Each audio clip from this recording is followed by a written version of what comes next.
Day 5 here, and the broad title for today's lectures is Non-Human Animals in Literature and Visual Rhetorics of Environment, Film, Photography, and Advertising / Greenwashing. It's a mouthful. It's a long title. Of course, we will be looking at animals, but hopefully I'll clarify why I chose this particular title. This particular lecture, though, lecture 13, is titled Exotic Iconography, rather a generic title, European Colonial Era Drawings and Photographs of Wildlife.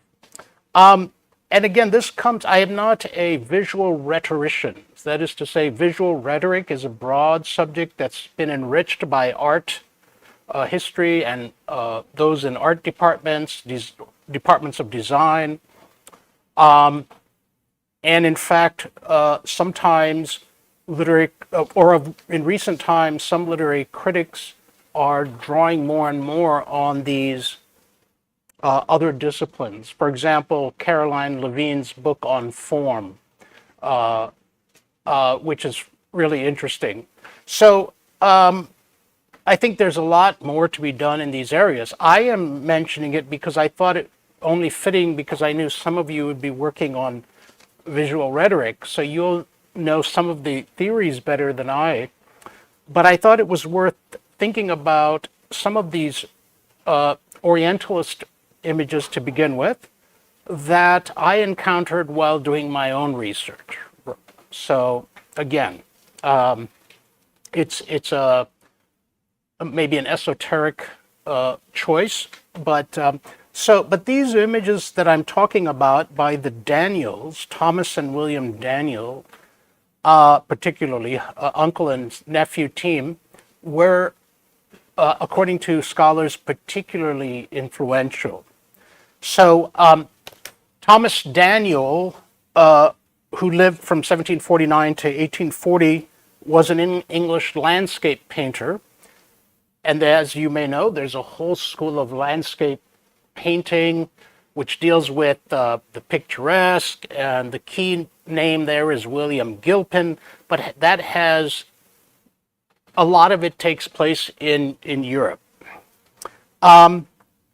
He spent 7 years in India along with his artist nephew, William, and they painted many aquatints, as they were called at the time. And then they published them to great success. Now it turns out, if for those who are interested in art, and this is I didn't know till I was getting ready for this course, that apparently already by the late 1700s, the interest in landscape painting was beginning to wane, and so sometimes these artists were trying to make a living. So. We mustn't think that they just came, out of pure aesthetic reasons. But of course, art often has that history. I mean, think of Michelangelo. He had to get commissions to paint. But then what they would do is, in their art, some great painters would do what they wanted to anyway in subtle ways. I've selected these are also, as I said, because of Orientalism, so that fits with our overriding theme. Now, their paintings are also part of the historical record, just as photography, after the mid-1800s in India, started to become part of that, in the sense that historians talk about it, use it. Sometimes it's interesting to see what the landscape was like. That's the only image we have, right? A representation of a place. So even landscape architects today may have to use older photographs of places for the landscape. In an early article, 1958, relatively, titled simply The Indian Taste, the American curator, so he's a museum curator, Carl Weinhardt, noted that the Indian taste in England had long been, quote, a fashionable fad which spanned 4 centuries and claimed such diverse devotees as Queen Elizabeth I and all the way up to P.T. Barnum. There was a circus that started in the late 1800s in America called Barnum and Bailey, one of those modern circuses, and they brought elephants in and so forth. So he was a great he could sell almost anything, right? So long before British colonialism began, Indian objects had already been coveted. There is a long history, if you're interested in, like Vermeer we were talking about, right? With the China, objects from China, the Chinese, actual China, but also other art was a big fad in the Netherlands. So in this way, in England, they had already, we sometimes think everything follows colonialism, but no, this was through an equitable exchange.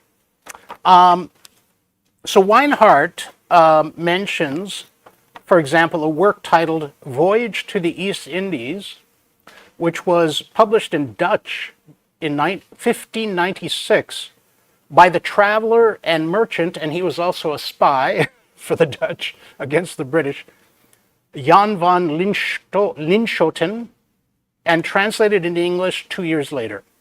Linschoten, who spent 6 years in Goa, described Indian crafts as boasting, quote, the fairest workmanship. This was also the first book in Europe to show detailed maps of shipping channels to India, which helped the Dutch break the monopoly of the Portuguese trade. Interesting. Art working alongside, geopolitics.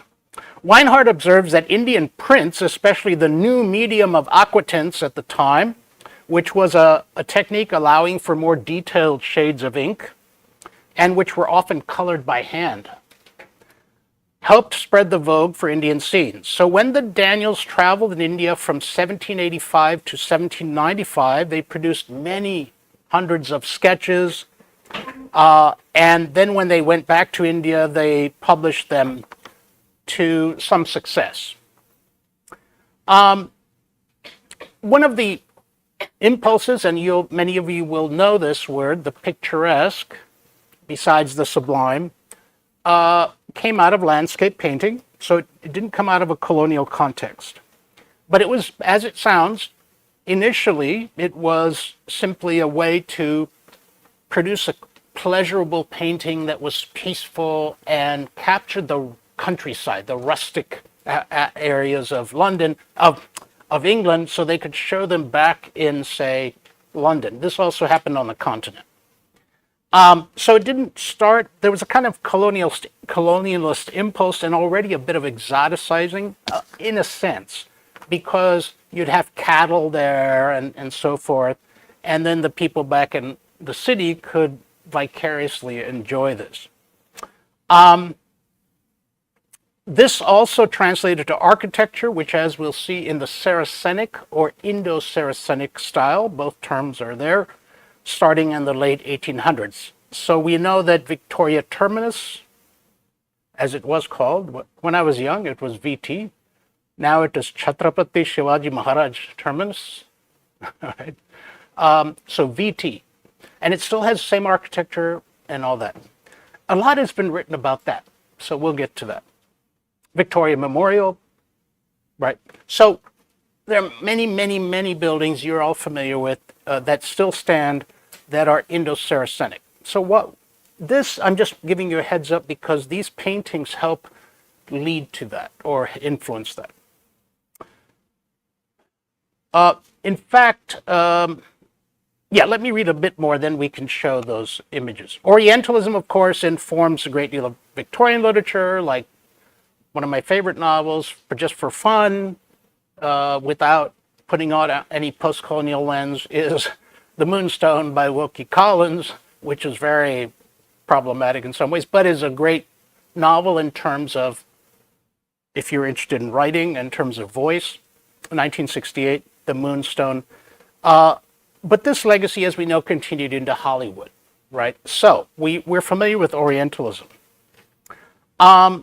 But here's an interesting quote. The early Victorian architecture critic Brown, for example, a guy named Brown, first praised the Taj Mahal in his 1842 book, Domestic Architecture, as a work of great beauty. So if we're looking at the context here.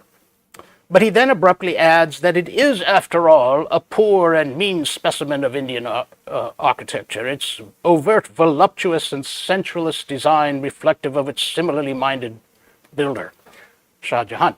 You can see the classic, I mean, this would come straight out of Edward Said, right? Like, on the one hand, admiring this, and saying this is the most beautiful building. But after all, it's like obligatory. You have to say this. So that's the context. So a current art critic named Jeffrey Auerbach adds more pertinent details in noting that the Daniels, if we turn back to them, were always searching for the sublime and the beautiful, and generally portrayed grandiose views carefully framed with palm and banyan trees, or on at least one occasion enhanced the beauty of a scene with the addition of a temple. In other words, they're editing their paintings. So they did not want to have, interestingly enough, maybe counterintuitively, they wanted to have everything neat and tidy, and the people were there as objects, right? If there were people, sometimes it was for scale, and they wanted it to be pleasurable for consumption back home. In spite of what we can see as their obvious exoticism, however, Auerbach argues that in time, these made British viewers more familiar with India and other regions, and they shared tropes across with other artists, and they started to blur the boundaries of what was acceptable style in the British Empire. So what we get ultimately are, well, let me just finish this thought. We could argue that the staged or edited landscapes surrounding the edifices in the Daniels sketches contributed to an imperial mindset that tended to treat all tropical lands through the lens of profitability. That's a predictable kind of argument. But even if some lands were deemed pleasing and picturesque in artwork, this did not prevent imperial administrators from assuming that they were of more economic use to them as a source of timber. So there was this ambivalence. On the one hand, you want to have the land as picturesque, but you want to hide the harsh reality of colonialism and so forth. So you kind of want to have it both, as if you pretend like you're preserving the land. So it could be a kind of alibi for what they were doing. I guess, Ankita, we could show the first of those images.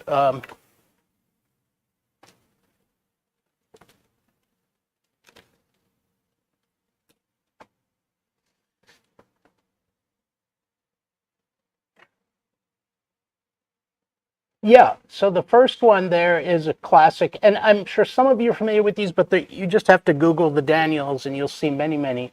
They were quite good, I think pretty good artists, it seems, but you can see what I mean by the sort of picturesque quality. So they loved the architecture and so forth, but they didn't want to, they hardly showed any images of agricultural production or things like that. They actually started by images of Kolkata, but that's so that's part of this. And then we can scroll down. You'll see, for example, sometimes the landscape was not accurate, right?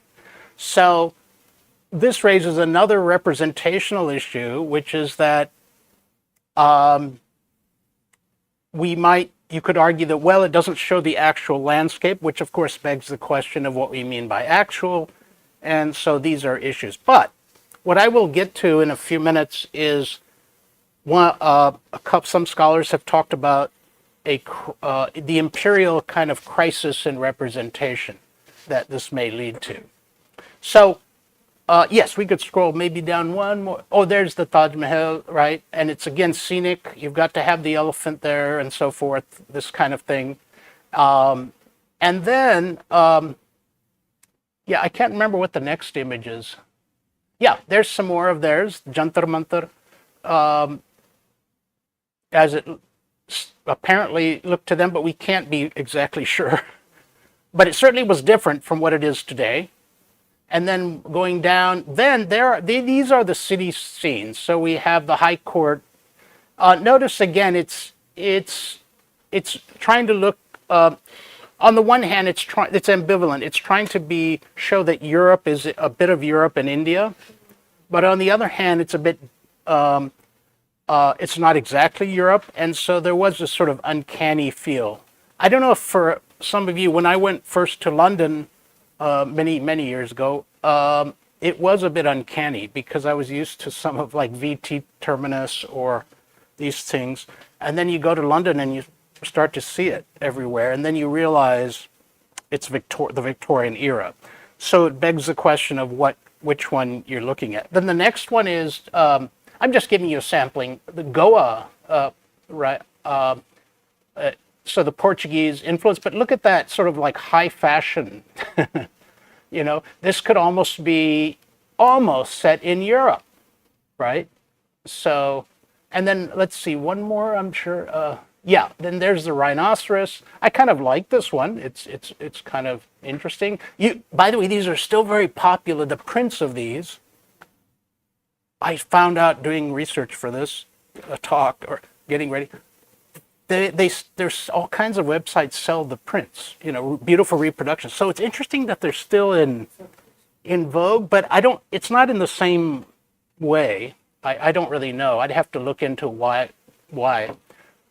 And I don't know if there's one more. Now, these are the Indo-Saracenic style. We can leave it on these. Let's leave it on the VT Terminus below that. Yeah, leave it there for a minute. Thank you, Ankita. Now, I'll explain that. So the historian Thomas Metcalfe, in a fairly influential book, I guess 1989 book, An Imperial Vision, Indian Architecture and Britain's Raj, which was reissued in 2002, argues that colonial Indian architecture actively informs and gives meaning to the nature of Britain's Raj. He explains that the so-called Saracenic style was the British term for Islamic architecture, especially recognizable from its use of domes and arches, which they loved, and which the British attempted to fuse with what they call the Hindu design, Hindoo, of course. Indo-Saracenic became a signature 19th century British Indian, or as they call themselves, Anglo-Indian architectural style.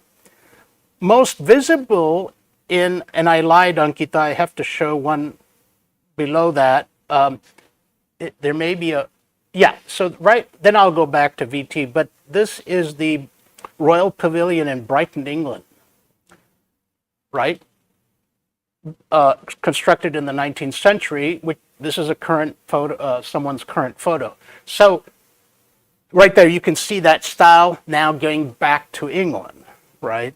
So the literary scholar Ian Balcombe has argued in his 1999 book, Out of Place, Englishness, Empire, and the Locations of Identity. He has since worked on, more recently, the Atlantic studies, kind of cross-Atlantic, not necessarily the Black Atlantic, but cross-fertilizations of things. So he's moved on from this. But he argues that structures like VT, and we can go back to VT, yes, as it was then called, reflected, quote, the disciplinary projects of imperialism and the imperial destabilizations and reformations of English identity.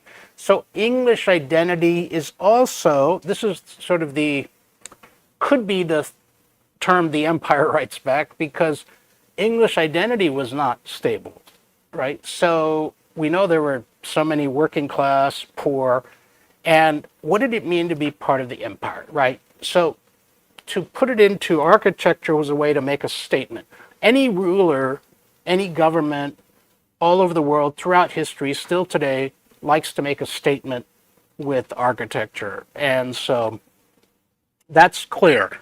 The question is, how do we interpret it now? So VT, as he notes, was, quote, the most celebrated of British Victorianism's Gothic revival architecture, modeled after St. Pancras Station in London, which, by the way, is right next to the British Library, which has a lot of these books from India.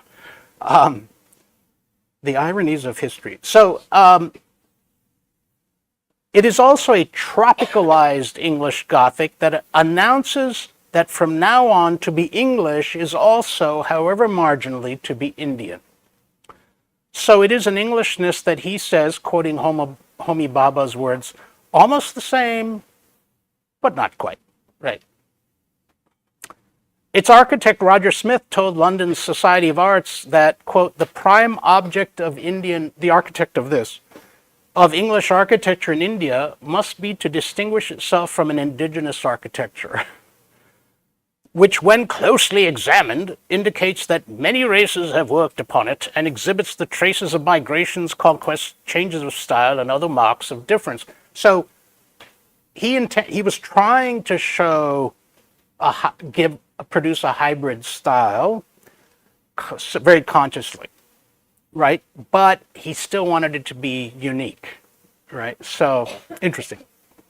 As Balcom points out, here's a footnote. It was Lockwood Kipling, Rudyard's father, who designed many of the plant and animal images that are in VT. And these were Indian plants and animals. So if you're interested, you can go and still find them if you look for them. There are people in Bombay who will guides, if you want to do a walking tour or whatever, and they'll take you to these. There are a number of aficionados of Bombay architecture.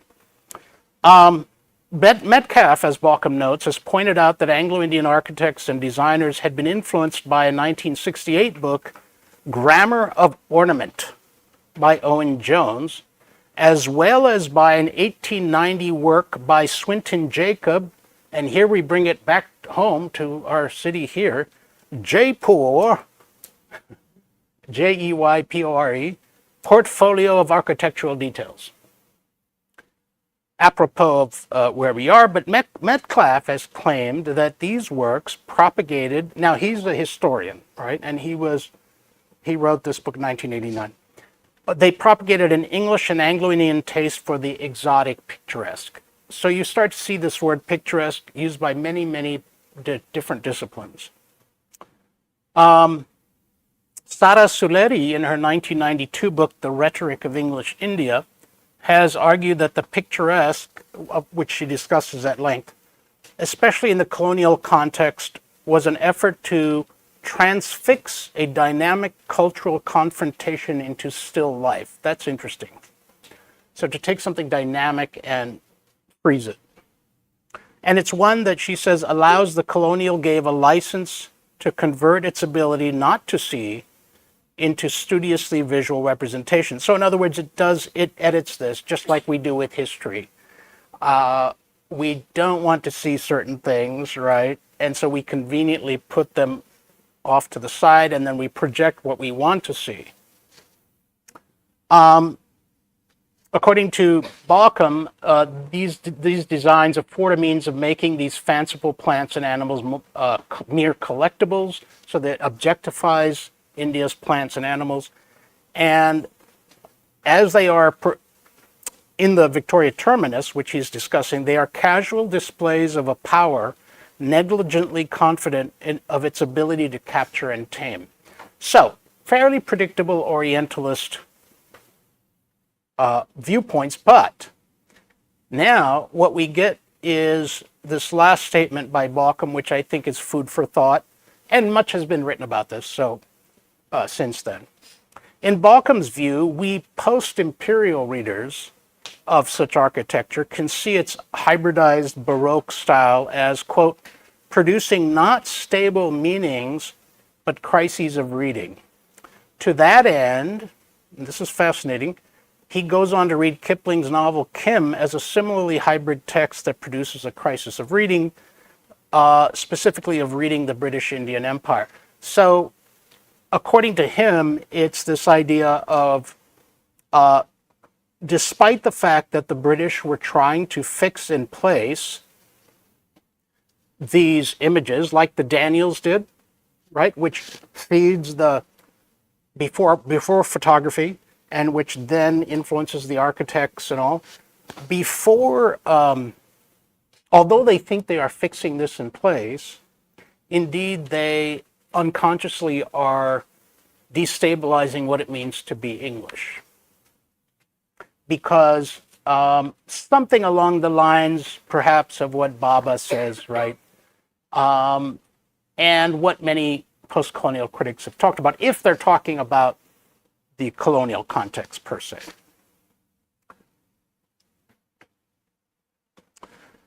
I'll turn to an art historian now, and also try to mention a couple more things about the Daniels. And that is historian Romita Ray, who's at Syracuse University, hopefully summarizes, she's from Kolkata originally, she summarizes the concept of the European picturesque as combining first a desire to capture a pleasing view of nature or rural towns in a way that it could be a picture. At the same time, as this developed, and here's what I wanted to also get to, is that when it began, it was simply rather benign intention to have these frameable images, right? I think people still do that. At the same time, though, it became, quote, an ideology that gave rise to theoretical discussions concerning the aesthetic properties of a landscape or a painting. So then it led to all these other theoretical, some were very purely Orientalist, but some were pretty interesting, right, in the 19th century. Conversely, certain topographical and architectural scenes were deemed to have aesthetic value only according to the paintings and sketchings that had made them more visible. So this idea of value, and anytime you have an aesthetic value, there is something in there of an ethical, moral decision, right? And so if they are saying, oh, this is very, beautiful and all, they are kind of, and it's one of these framed, edited paintings, then it's saying that they want to have a certain commodified view of India. So that's ideological. But art sometimes determined the supposed value of actual sites. Because not everyone was traveling. There were more and more travelers, as we know. The naturalists like Hooker had come in the late 1700s and so forth. But they were not common, right? These were intrepid travelers. And so, tens of thousands of readers would depend on these sketches and writings. Of course, that would change by the end of the 19th century, but until then, and with the coming of the railroad and photography. Ray explains that when transplanted to the subcontinent, the picturesque model accommodated a complicated spectrum of social, economic, and political change. Its scope was expanded not only to illuminate what a foreign landscape or people looked like, but also to portray what it meant to be British in a foreign setting. There's a corresponding aspect to this that I won't get into, which is, you're familiar with this too, like some of the hill stations in India were the British set up were kind of supposed to be mini Englands, right? And and then you get that nice quaint architecture, right? Like the Indian Academy Advanced Study in Shimla, which is the Viceroy's place, which is fascinating, beautiful, yeah. But it's sort of like let's create a little England here, And they also would sometimes create lakes, right? Gardening, they'd transplant garden. So there's that other side to remind them of home, but we're not talking about that. One critic tells us that, this is an MA thesis, that about 10 years ago, the Daniels revived the popularity of landscape painting by crafting an idealized, reassuring vision of Calcutta. He's focusing on the Calcutta images, I should say, that elided contemporary economic woes, largely by romanticizing the social life of the white town. Remember the other day we said there's the black, those were the terms they used. As he points out, these paintings offer very little detail of the city other than the fort and St. Anne's Church, and absolutely no sign of South Asian peoples or ecology, at least no substantive or accurate evidence. And finally, is this finally? Yes, before we get to champion. As we close with the Daniels and Indo-Saracenic style, one scholar cites these, quotes Thomas Daniels' words that I think are interesting. He himself wrote this. Happily for curiosity, Indian monuments are often elucidated by manners of the present inhabitants who, with unexampled fidelity, have preserved their primitive customs, unimpaired by time or conquest, and in their domestic institutions still present the image of a remote and almost obsolete antiquity. People were thus treated as historical relics, often viewed as characters from the classic European past. So, again, could be lifted right out of the examples provided by Edward Said about this idea of timelessness. You know, primitivism, of course, as we know, especially with regarding African art, was a huge influence on modernism. That's another story. So, there's some good books on the primitive, by the way. Mariana Tagornik and others. But so this critic says that people were thus treated as historical relics, right? Often viewed as characters from this European past. And she observes that all of the Daniels paintings were guided by the notion of the picturesque, so that it revealed an imaginary lost idol. And I thought I mentioned this only without a clear connection to the present. I mentioned the idea of the paradise, you know, this idea of a paradise versus the fallen world. So you could read some of these that way, as kind of like this idol, I-D-Y-L-L, sometimes pronounced idol, but the idol, you know, this sort of idea of Arcadian view that would be pleasing for these Anglo-Indians. Let's see. I think, yes, that will conclude the... So we'll come back to the images to show the photos now.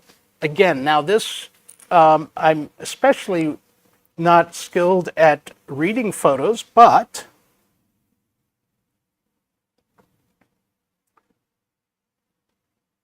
before I start talking about this, some theory. Then I'll talk about champion. Yeah, the photos. We can go to the animals. There we go. Yeah. I don't know what animal that is. But anyway, I'm just joking. So the semiotics is an important aspect, and you know about semiotics, is one important vein that visual rhetoricians have taken up. So I'll just mention that because I'm familiar with it. Semiotics has provided some useful tools. The main point, one of its main points is it's a sign system, so it has to deal with context. That's been helpful. Rather than, you know, taking this out of its context as often as used to happen, and as still happens. As well as relating to its implied viewer and its implied purpose. There are three semiotic that C.S. Peirce came up with terms, if you're interested. One is, so a photo or any representation could be seen as indexical, that is, a referent for an actual thing. So we would say, yes, this is it is that tiger, right? Now, photography especially makes this clear. So this is not a symbol, right? It's an index of this wild animal, this particular one. It can also be, he refers to iconicity, so the idea of icons, which closely resembles indexicality, means that a sign, in this case a photograph, bears some visual or sensory resemblance to what it is directly representing. So there could be some other, it's visual, more specifically, and we might say, for example, it could be an icon. It's not a symbol, but it could be associated with wildlife photography, let's say, right? Not more than that. Finally, though, as symbol, we all know what symbol is. So, but his unique take was to split the sign, right? And this was before de Saussure. That's what's interesting. Peirce is doing it on his own. He's kind of a interesting guy. So the symbol is part of the conventions of a cultural conventions of looking at this. Logos, for companies are examples of symbols, right? So they can be arbitrary. So, for example, the mascot of Idaho State University, where I come from, is the Bengal tiger, or as they pronounce it, the Bengals. And so I always use that as a teaching scope. When I taught many, many moons ago, a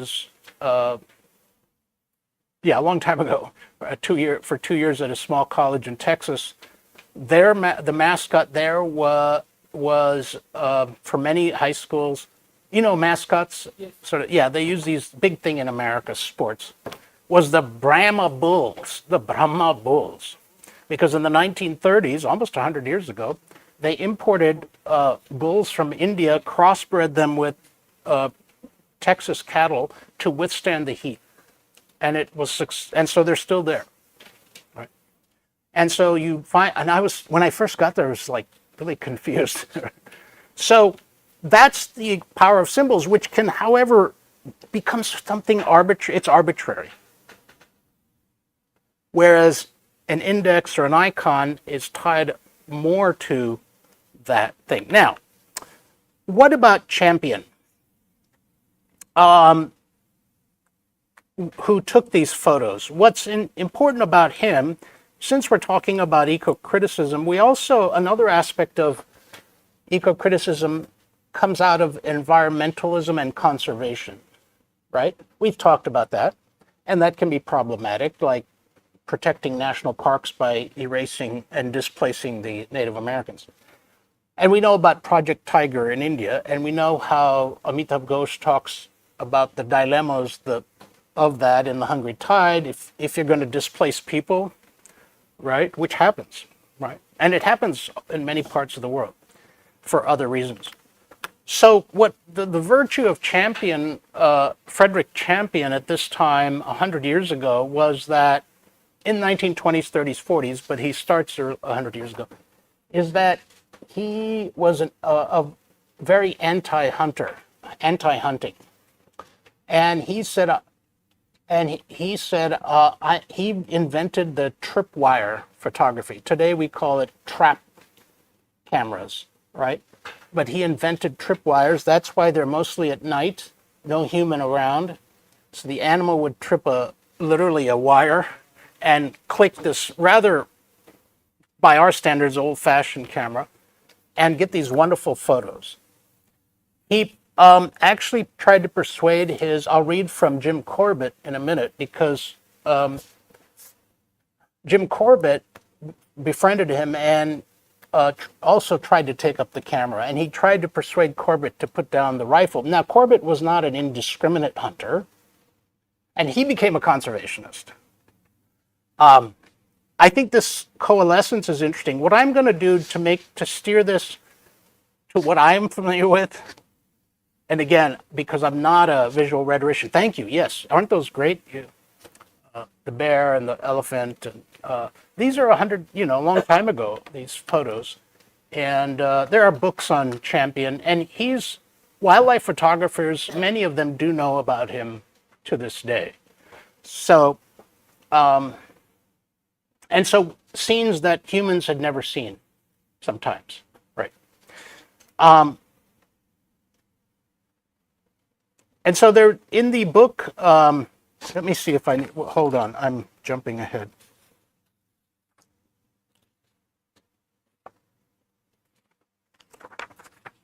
Oh, so let me just read this, then I'll go to my laptop.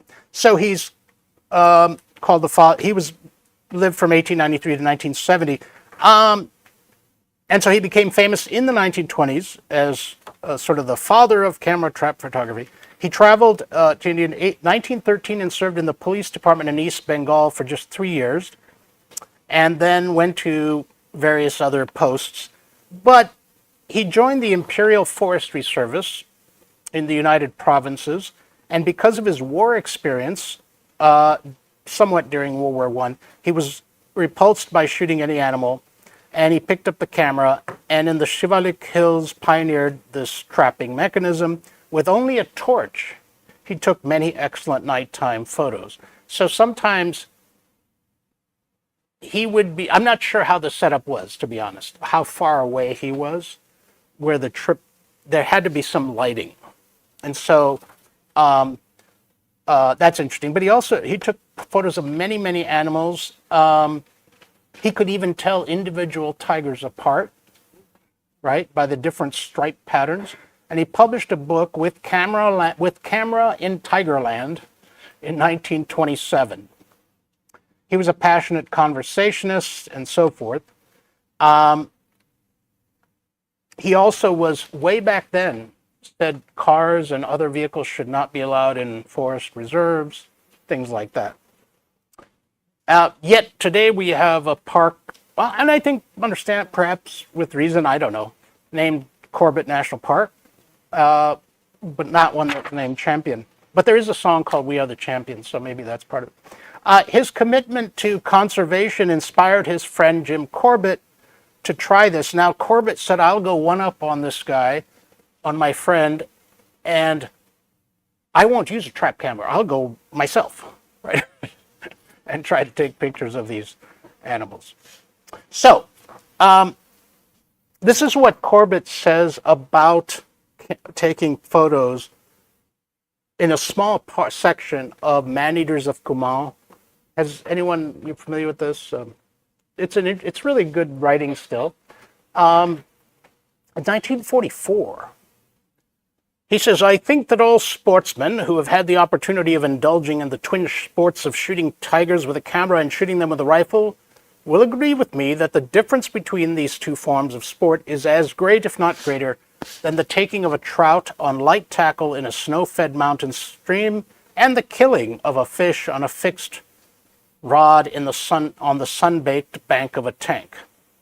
And then he talks about Fred Champion. He says, had Champion shot his tigers with a rifle instead of a camera, his trophies would long since have lost their air and been consigned to the dustbin, whereas the records made by his camera are a constant source of pleasure to him and to sportsmen all over the world. That's an interesting, I hadn't thought of this idea of trophies. That's also a big thing in the North America, hunting elk and, sadly. But although some people eat the meat, but the point is that you have all these trophies, right? And the British also like these, but they do, it is a nice commentary on the power of photography here. So I just thought I'd mention that. But anyway, let's see. Corbett goes on and talks about the camera put just the weapon I needed into my hands, and the freedom of the forest, he puts in quotes, which I enjoy, enabled me to roam at large over a very wide field. He walked hundreds of miles of tiger country, at times being seen off by tigers that resented my approaching their kills, at other times being shooed out of the jungle by tigresses that objected to my going near their cubs. During this period, I learned a little about the habits and the ways of tigers, and though I saw tigers on possibly 200 occasions, I did not succeed in getting one satisfactory photo. I exposed films on many occasions, but the results were disappointing, owing either to overexposure, underexposure, obstruction of grass, or leaves or cobwebs on the lens, and in one case, owing to the emulsion on the film having been melted while being processed. Now, this writing is decidedly less exciting than talking about stalking a tiger to kill it. So we have this idea of sales, of commodification, marketing. In fact, I think there's another image of the two book covers. One is of a book cover of his his book, Manuals of Kumal. That's the original book cover. That's not the cover I have on my edition. The first top one is the original book cover, and the bottom one is a horrible Hollywood version 4 years later that uses fictional plot and it's all American actors, and it's bizarre. But this is the kind of thing that another aspect of eco-criticism that is interesting to look at, and scholars have, not just for India, all over the world, like on the Amazon, right? A lot of writings by anthropologists and historians and literary critics, and it's this idea of how we have it's interesting to read the history of how we have come to commodify and digest these. Now, what happens remember I mentioned that semiotics is about seeing a photo in its context. The challenge we have at this stage, compared to 100 years ago, is the infinitely greater number of photos and media that are out there that bombard us. And so it's hard to know what an audience's pre-expectations are or are not, to the point where they may just become desensitized to any images, right? When we get to Chris Jordan's photos, or especially the greenwashing and things like that, that can become a challenge. But all of which is to say, if I want to put this in context today, I would have to deal with the commodification of it, right? That at that time, Champion and Corbett did not quite. To be sure, there had been many works on hunting in India, very, and terrible novels and so forth. But it certainly wasn't at the level to which, or the degree to which, we would have to contend with this today. And there are experts on, say, British photography, right? If you're interested, I can suggest some names if you're interested, who would have much more to say about this, right? And talking about where this fits in with our own iconography because this is also an iconography of film. It's not just about British India. It becomes a history of film. It becomes history of conservation and so on.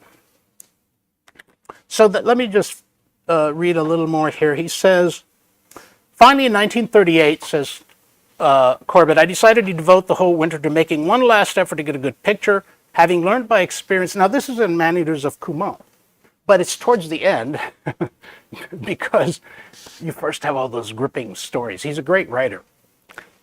And I must admit, I thought this was the dullest part of the book when I first read it in high school, but now it's fascinating. And I eventually selected an open ravine 50 yards wide and a tiny stream flowing down the center of it, and flanked on either side by dense tree and scrub jungle. To deaden the sound of my camera when taking pictures at close range, I blocked the stream in several places, making miniature waterfalls a few inches high. I then cast around for my tigers. So he's setting the scene. And having located 7, which also tells you how many numbers have decreased, although I know they're on the rise again, in 3 widely separated areas, started to draw them a few yards at a time to my jungle studio, as he calls it. This was a long and difficult job with many setbacks and disappointments, for the area in which I was operating is heavily shot over. Been a lot of hunting. And it was only by keeping and so the tigers are wary. It's only by keeping my tigers out of sight that I eventually got them to the exact spot where I wanted them. So is this the picturesque? I don't know.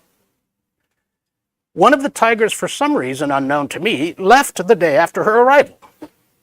She refused to sign the contract. But not before I had taken a picture of her The other 6 I kept together, and I exposed 1,000 feet of film on them. This was the days not too long ago when we had feet, right? The cutting room floor. We still use these terms, even in the digital age.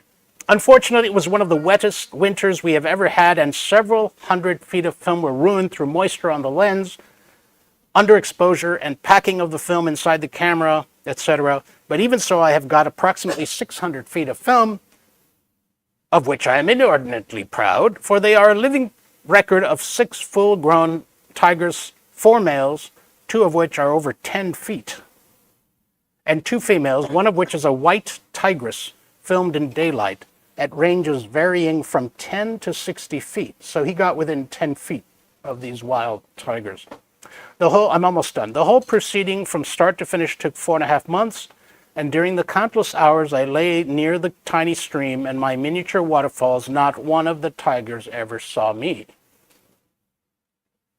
The stalking to within a few feet of 6 tigers in daylight would have been an impossible feat, so they were stalked in the very early hours of the morning before night had gone and daylight came, the heavy winter dew making this possible, and were filmed as light and opportunity offered, and no matter how clear 16 mm films may appear when projected, they do not make good enlargements. However, the accompanying photographs will give some idea of my jungle studio and the size and condition of the subjects. So in the book, he does reproduce a couple of these photos.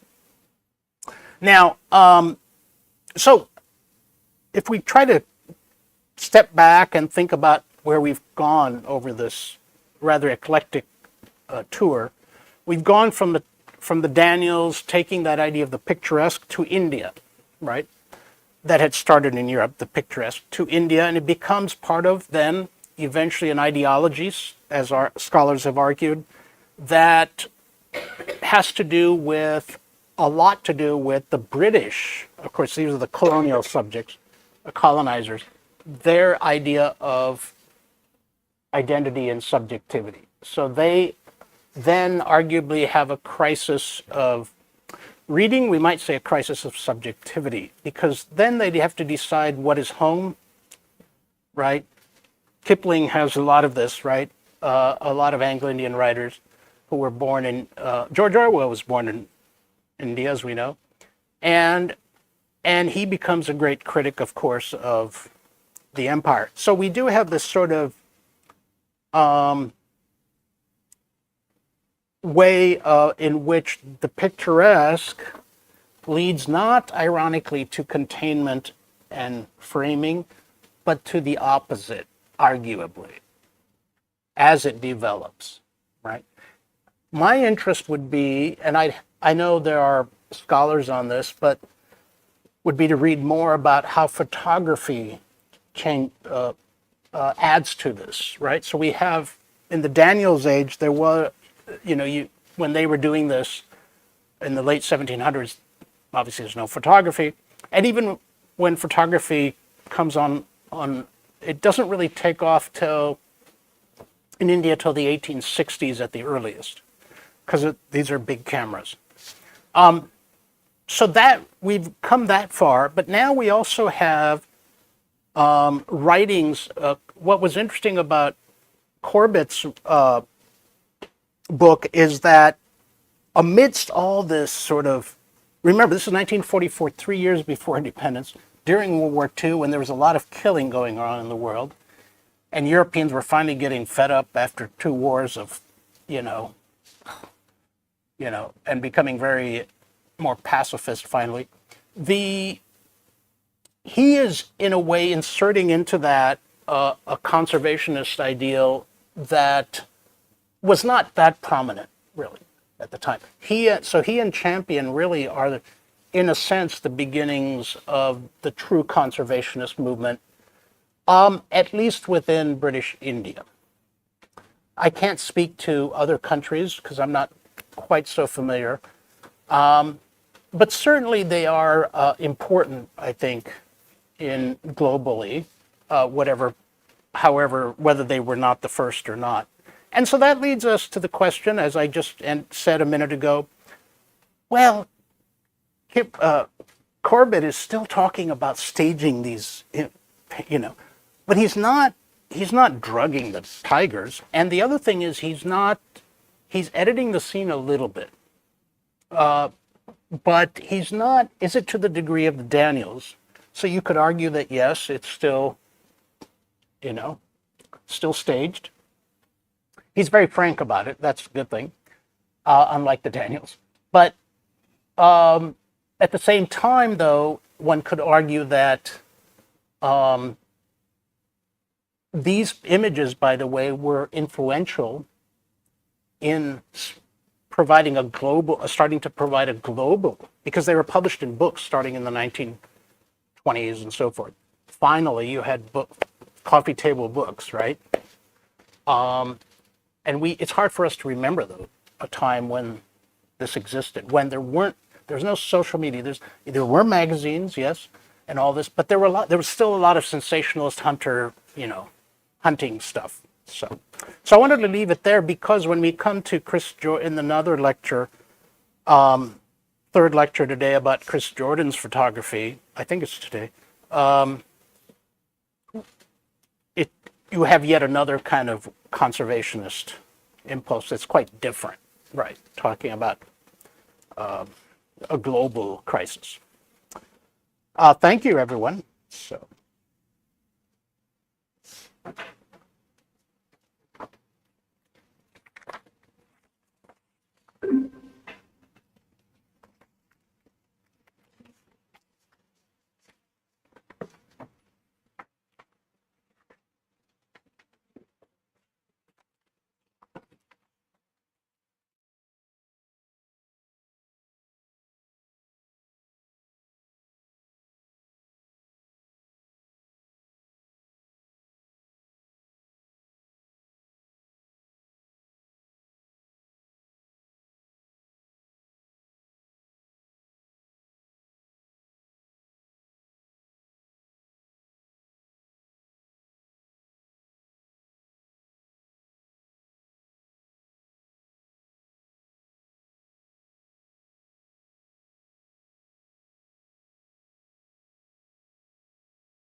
everyone, and this will be lecture 14. It's simply called ecofilm, which is, of course, a growing area of research. And it's interesting that it's also growing. This did not originate in any one country. It sort of spontaneously arose in Asia, throughout Asia, and everywhere else.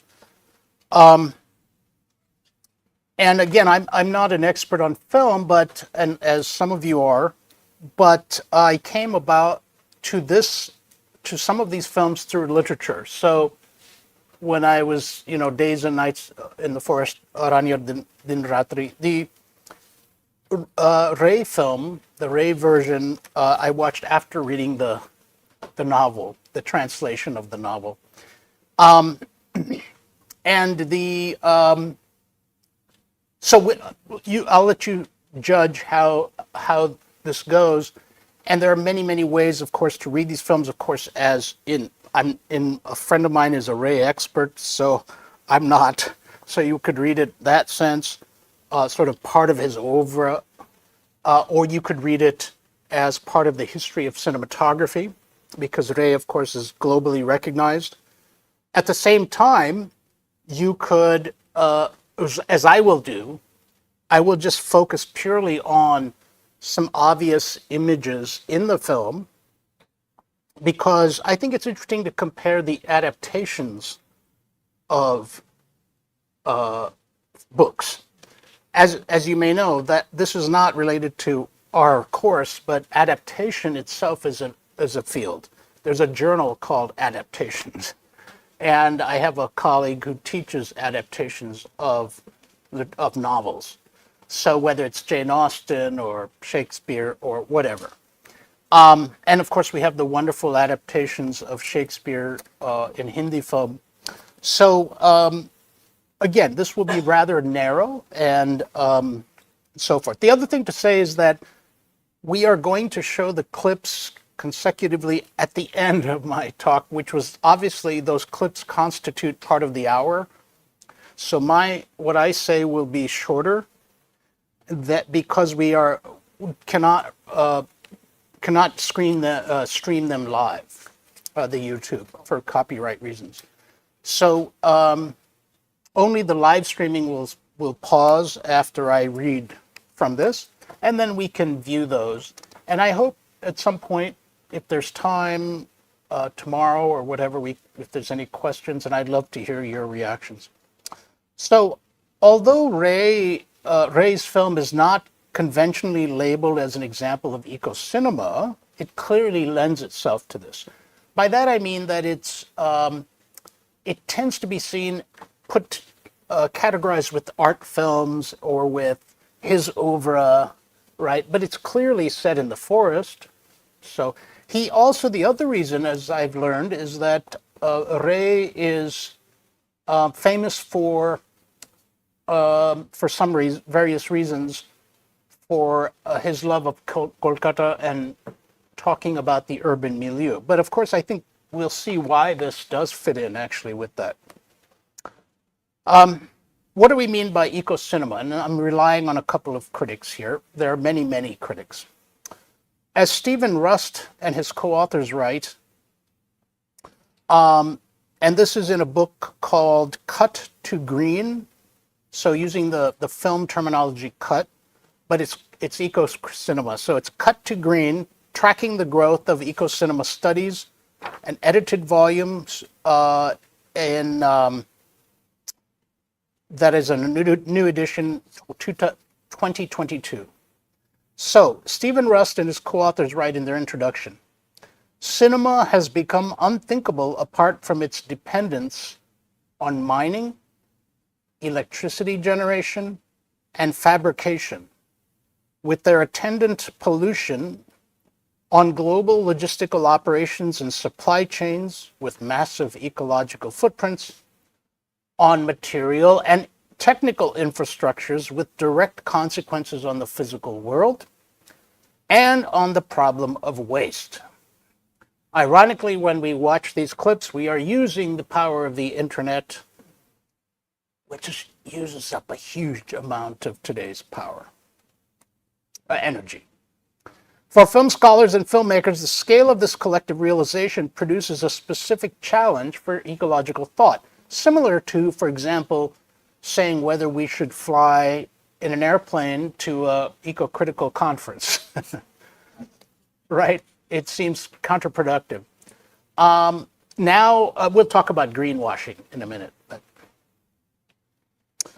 ontologically, it is clear that, like human beings, media technologies and screenings are only thinkable as permeable congregations of materials and energies suffused by flows and affects coursing through the wider world as cells and neurons, chips, and data streams.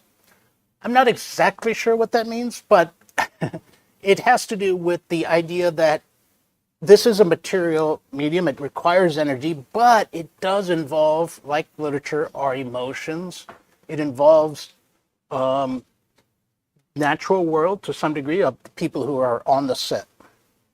But historically, since the 1970s at least, it has become equally clear that the three orders, ecologies, technologies, and societies, are profoundly alienated from one another.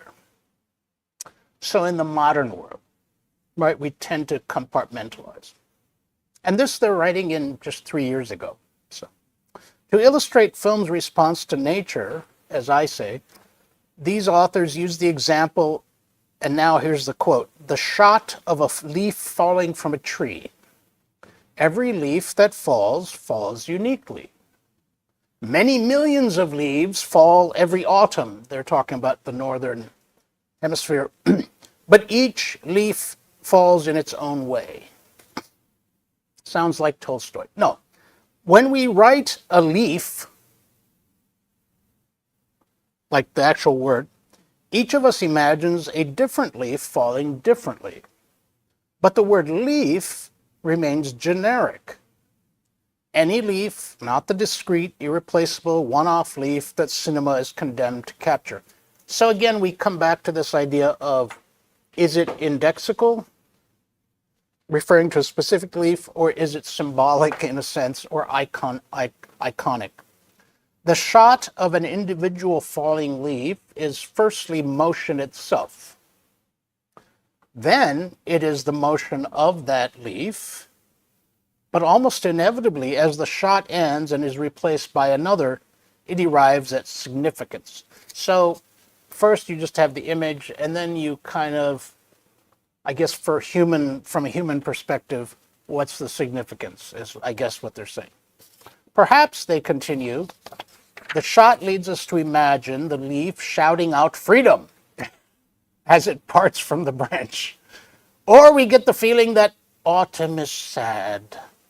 And perhaps elaborate on that emotional response with a verbal one, like, falling leaves are the way deciduous trees cry, right? Before we then reflect with the thought that evergreens can't really cry, even though we know metacognitively that cypress trees, for example, have long emblematized mourning since the ancient Greeks. So trees, of course, have played these powerful roles around the world, right? Weeping willows or the banyan in India. In fact, I mentioned Romita Ray, the she's an art historian mainly. I think she's a historian principally, but she wrote a book on Under the Banyan Tree, so which is interesting and has a lot of illustrations in it. These more or less critical thoughts are always subsequent to the shot as the event in the now.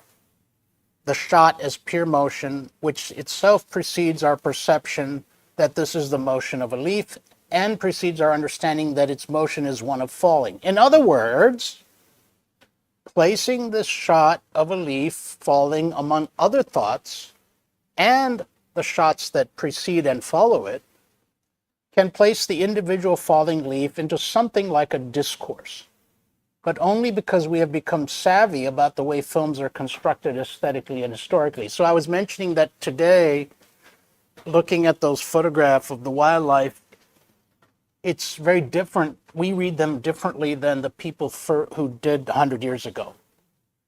right? That's understandable because of the huge, in the information revolution, especially profusion of imagery. So we put it into, we also put it into the conventions of each culture, right? So when for even these writers are betraying, not in a bad way, I don't mean maybe betraying or revealing their cultural specificity by talking about autumn or the Western kind of paradigm, but they know that. And so whatever it is that whatever we bring to it, we may now have to we put it in this larger context, but that comes after viewing that. So film critics like to talk about, it's really an idea of time, temporal, immediate visceral image, right? Which advertising relies on. Advertising doesn't want you to think.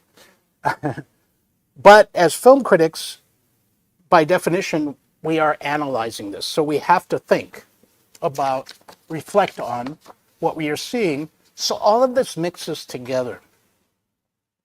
To write critically about cinema is always to reprise our experience of this initial sequence of sensations, affects, meaning emotions, and thoughts that we percolate nearly simultaneously, as rapidly as human senses and brains are capable, and to retrace them, even if slowly, to retrace these movements and feelings. If watching a film is nearly immediate, writing about it, so that's the interesting thing. So film critics are using the medium of writing, a different medium, to talk about film. You can have, as on YouTube, many videos talking about film, but it's still a different medium, right? In a sense, a different subgenre. If watching a film is nearly immediate, writing about it is to mediate, and mediate a process of understanding the relations between shot,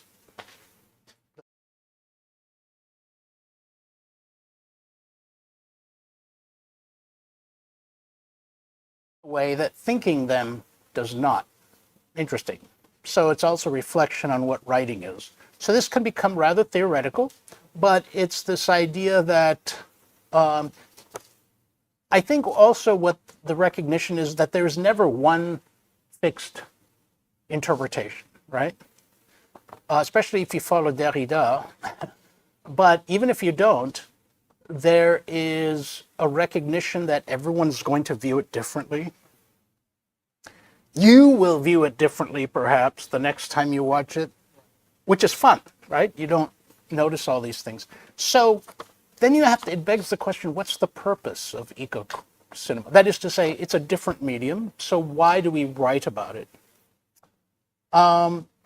So they try to address this. One thing they say is that the task of writing eco-critically about cinema is to mediate the experience of cinema in such a way as to try to evoke the near immediacy of the filmic experience.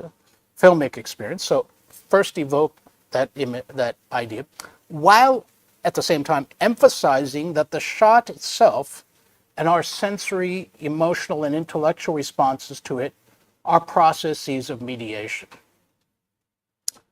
These authors highlight the importance that, quote unquote, no image is complete in and of itself, autonomous from the rest of the world, either as pure art or pure commodity. That's sort of a given premise for a lot of this. As far as possible, let's try to keep these points in mind as we later view, I was going to show it now, but later view Ray's film clips. His adaptation of Gangopadhyay's novel, which I discussed, of course, earlier, has been critically praised ever since it came out in 1970 by film critics. I mainly, for our purposes, want to keep our course topic in mind as far as possible. As we view these scenes, these clips, the one clip we'll see later on is the very few minutes of the opening of the film, and then shortly a few minutes into the film. Right. you could show almost any part and talk about it, right, as important. Um, and if you're coming from the idea of Kolkata and that aspect, I can't get into all that. I'm not have the expertise. We'll just take it at face value, and also with Gangopadia's novel in mind. But again, I want to read what I have, but try to keep this in mind. In this scene, if you don't know the novel, it's the four young men from what was then Calcutta, 1970. Right now, this is more or less the same as the novel. Come to this Polama forest, which is now in Jharkhand, but in any case, it was part of West Bengal. That's not the key point. The point is, it's a well-known forest, but they don't know where exactly they're going in the forest. And they meet this guy on the train. He says, "You should try this place." So they get down. Then they go to a dock bungalow, and they don't have any authority. They haven't, but they act like, we're entitled. So they bully the guy caretaker into allowing them to stay and so forth. They want to experience the forest, but they also have in mind. Remember, we talk about pre-expectations. They also have in mind sort of what the Santalis are like, pre-expectations, especially the women. But it's sort of this, still a kind of colonial era sort of stereotype of the forest. So they're not coming having read much. They're not coming with any spiritual reasons. They're just four young men. One thing to keep in mind is that they are somewhat disaffected by their urban jobs. So this also is the context. In the late 60s, there was a lot of, and understandably, right, the country is relatively young as a nation state. And so, employment opportunities, and they all have jobs, but they're not satisfied, right? But they're all different. Each of them is very different. There's also they come to a shack at one point where the tribals drink local liquor. And here a Santali woman named Duli, played by Simi Garewal, as the famous actress, which is odd, who was only 22 at the time, pretty young, catches the men's eye, especially one of them. And so that's the context, right? What we notice most obviously is the four men moving through leafy forests at times, at different times, right? They're going, I hope I think the clip I'm showing shows this. And they're all kind of going through the forest. So the shot is, of these three men. They obviously don't look like they belong exactly, because they have their urban, clothing on. And they're clearly, as tourists anywhere would, they're just following, their body language tells us that they're kind of following each other, right? They're not sure where they're going. The way I read it, there's interesting to me as a non-film expert is the handheld camera idea, which became so popular later, much later, but Ray is already using it. And to me, it gave the effect of that you already get a sense of kind of a drunken feeling that foreshadowing their actual drunkenness later on, as if they're disoriented. They're not quite sure. That's how I read it. One irony is that although the men have ostensibly come to this place to experience the forest, they do what they're accustomed to doing in Kolkata, which is to sit and drink. Typical young men. The difference, of course, is that the same shack contains alluring tribal women who are drinking as much as the men. That surprises them. So this gender difference surprises them. Duli, of course, as we learn later in the film, as we learn her name later, we don't know it at first. She drunkenly approaches the men to ask for money to buy more liquor. Another irony is that it is the Santals who, at this point in history, their livelihood having suffered already at the hands of British colonizers, desire to move to the city, right? understandably. That's where the jobs are. So they're asking, both in the novel and in the film, how can I get to the city and so forth. Some of the men are uneasy, unaccustomed to a woman that looks and behaves like this. As we later learn, Shekhar will have an amorous and disastrous encounter with Duli. They have, however, heard legends about these women, as I said, so they come with their pre-expectations, and that's part of the tension. What's also worth noting in the clips we see is that the effective leader of the four friends, Ashim, has a flashback to his day job, which I don't know if we're going to see, but in modern Calcutta, which is, so you have these flashbacks that are stark contrast. Then they also have this interesting interlude where they think, oh, we're out in the forest here, but then they meet these two women that they recognize from the city, right? That's a famous scene, and they have sort of a picnic and all this. Those conjunctions, right? Not unlike, as I was talking the other day with someone, not unlike A Midsummer Night's Dream, in the sense that you have this tensions between supposed forest, Arcadian forest, untouched, supposedly, and the city, sort of corruption of the city. But of course, we see right away that I think this is the good part of the novel and the film, is that they're not the filmmaker, neither the filmmaker nor the author is romanticizing these tribals. Now, neither Ray or Gangapadya is part of this community. We have to keep that in mind. These are urban viewpoints. So this is not an inside view. Nonetheless, we have an interesting critique, really, of the four young men at this time. And what it means at this time in history, if we put it in context, let's say late 60s, 1970, in India, what are their views of the forest? For example, in the novel, at least, they come across an old barracks it's abandoned. Well, this would have been the British barracks, right? So, it's hard to know how to read that, but clearly the forest has overtaken that, right? The film, like the novel, plays on this contrast to help prompt us to scrutinize the viewer, as viewers, our own assumptions. We are complicit, if one arguably, right? We're not watching this as an escapist film, because that would defeat the purpose, right? That both Ray and Gangopadhyay want, but it's still entertaining.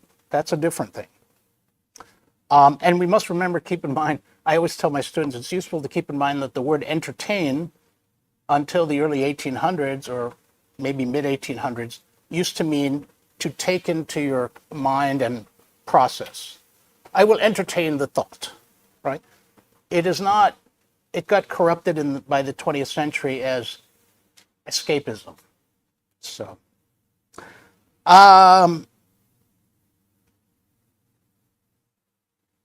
so in this sense, one way to go, I'm just a suggestion, you could even look at affect studies. This is the studies of emotions, which is a branch of psychology, the study of how emotions are evoked in literature or other texts.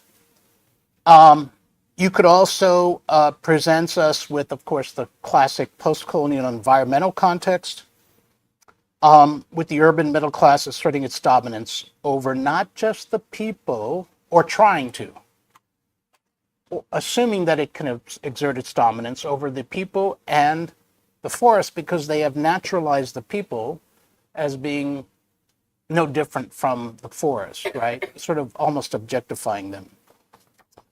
Now, remember, I said we're going to only show these clips at the end, which will make it easier. So I'm going to go on to the next film, and then we'll stop, which is very different. I just thought I'd throw it in for fun because it's been written about a lot. Planet of the Apes, but that's a franchise. So it depends on if you're talking about the late 1960s one, or the 2 or 3 franchises since, and they're still coming. right? Now they're creating more storylines. So we have all of the franchises, all of the films that have appeared do reflect the times in which they were produced, right? That's obvious. Animal studies would seem to be a fitting approach here, and indeed many have taken that avenue. It's fascinating to look at recent studies, insights of primate scholars, primatologists, who the more we learn about great apes and chimpanzees and so forth, the more we realize how much we do have in common with them, right? Or we keep stretching. Remember, I was talking about that the other day with animal studies, whether it's the dolphin in The Hungry Tide or whales or whatever, which occur, by the way. Ocean imagery occurs a lot in Pacific Islander fiction and film. Regardless, we do keep stretching this idea of what it means to be human, or is there a divide? I think we can safely say we're starting to blur the lines. That makes a lot of people uncomfortable. But it's also, there are also these notable tropes of white males being put into these positions, right? It's always the white, sort of masculine guy.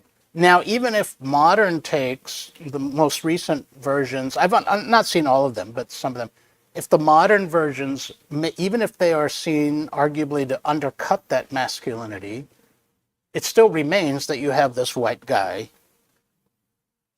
as the hero, right? And tends to be a kind of handsome white guy, right? And so, remember, it's the market here. Let's not forget that. So I don't want to make more of it than it is, but it does, one way to read this through cultural studies is to say a little more than, say, Ray, because these are very popular, lucrative films. So one way to read it is through a cultural studies frame point to say, okay, they represent the times in which they were made, but why are we even making these, right? Now, the original novel was in French.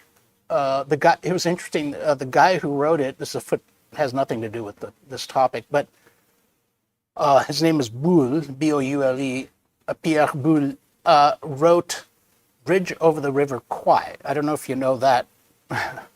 It was a novel based on World War II, and then I think he served in World War II. But anyway, then he wrote Planet of the Apes, and then it became a Hollywood thing. So, all these versions, up until the most recent one, not 2024, touch on themes of environmental change of some kind, whether this is Earth nearly destroyed by nuclear war and fallout, which was on the minds of North Americans in the 1960s during the Cold War, or now instead of pushing that to the side and focusing on the leader named Caesar, fleeing with his army into the redwood forests of California.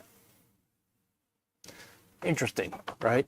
The premise, so regardless, there's always some kind of environmental context. The premise of the films, that apes learn the language and skills of their human masters and then rise up and rebel and eventually control their masters, is a classic anti-colonial paradigm, or a Hegelian slave narrative, master-slave narrative, which Fanon and others have argued. The rebels must always find a safe place in which to regroup before fighting the enemy. A forest retreat, sound familiar? A different planet, just to stand in for a different space, right? Star Wars, but it could be any other place. Or an oasis. This oasis is typically quite idyllic with greenery, water, and all the resources that the rebel forces need, which makes you wonder, maybe they should just stay there and not rebel. I don't know. In hiding. In our case, the apes revolting against humans live off the land with ingenious inventions and strict sustainability. So in the recent film, they've become very ingenious and so forth, which kind of reprises this idea of human inventiveness that started with, say, Daniel Defoe, Robinson Crusoe, right? Using your sheer mental, it's always a man, right? Using your sheer mental abilities to pull yourself up. It's very much the capitalist, as Ian Watt says, the sort of capitalist motif. Now, the other thing to keep in mind is that what's interesting, I think, in the film series franchises is that the humans then go back into an animal state, if you will. I'm putting that in quotes. So they become now acting like the apes that we tend to visualize in zoos or whatever, and they lose the ability to communicate very well. Interesting, right? It sort of flips the thing. Now, perhaps, as humans enter this animal state, perhaps the viewer begins to transfer sympathy from the exploited apes to the exploited humans. The coin, though, merely flips, right? It's the same paradigm, with very little gray in between, I think. After all, these are escapist films. The anthropocentric outlook and human privilege reassert themselves, ultimately, right? You have the lone woman in the latest film, young woman, survived. Now it's a young woman. So that's a progress, I guess. And she survives, and she's going to lead the opposite kind of rebellion, right? So, although I think I think the one thing they did well was they show in one of, the one that started the more recent franchise with this guy Caesar, and they show how he learns language first. He doesn't know it. Then he eventually learns language, leads the rebellion. In old age, there's some kind of, he doesn't dislike all the humans. And so there's a kind of little bit more nuance there, perhaps, than I'm giving, that we should give credit for. Despite this, the films raise a host of important ethical and philosophical issues. So philosophers love to talk about this and so on. Now, on the film clip we're going to look at the end of it's going to be kind of interesting because we're going to look at the Days and Nights in the Forest, then we'll jump to Lord of the Rings. No, I'm tired. To Planet of the Apes. I should first note the premise of the film, which is, well, I think I've already said that. We're just going to view the trailer of the more recent film. But it's interesting to think about what the director has consciously decided. He has consciously decided to reenact historical scenes of the recapture of enslaved peoples. That's what we're going to see. There are a couple of different previews or trailers. Nowadays, they sometimes have more than one, right? In this one, I hope I have the right one, link, is you'll see them sort of being recaptured, and that's eerily similar, perhaps intentionally, to how actual enslaved people were, by humans, recaptured, sometimes on horseback. Now, from the time of the Romans, in fact. Now, what does it do, though? I haven't decided. What does it say, or how does it change the script, that the fact that it's the apes on horseback? I don't know. So there are many ways to think about that. The young woman in the scene does not behave like the other humans around her. She's thinking, she can talk and all this. And like the ape who helps her, she has a unique outlook, one that has allowed her to avoid both physical and psychological captivity. So she's kind of the savior figure, it's not said in that way, but she's sort of the chosen one, as it were. There's always someone who stands out. Now, historically, we have had rebellions throughout history of thousands of slave rebellions. Also peasant, as we would say, historians call them, peasant rebellions, including in India, right? And it's interesting how they often attack the symbols of power, right? The courthouses, or whatever the case may be, the army barracks. And the only one that really led to a new nation was Toussaint's rebellion, Ouverture Toussaint, in Haiti in the late 1700s. And it still was an independent country, but now, as we said, of course, it's always been kind of never accepted as one. So, okay, I think we're ready to show these film clips. And then I'll see if I have any comments after we do them. Depends on the time.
seeming, but understandable. That is, we can relate to them because, after all, most of the viewers are urban.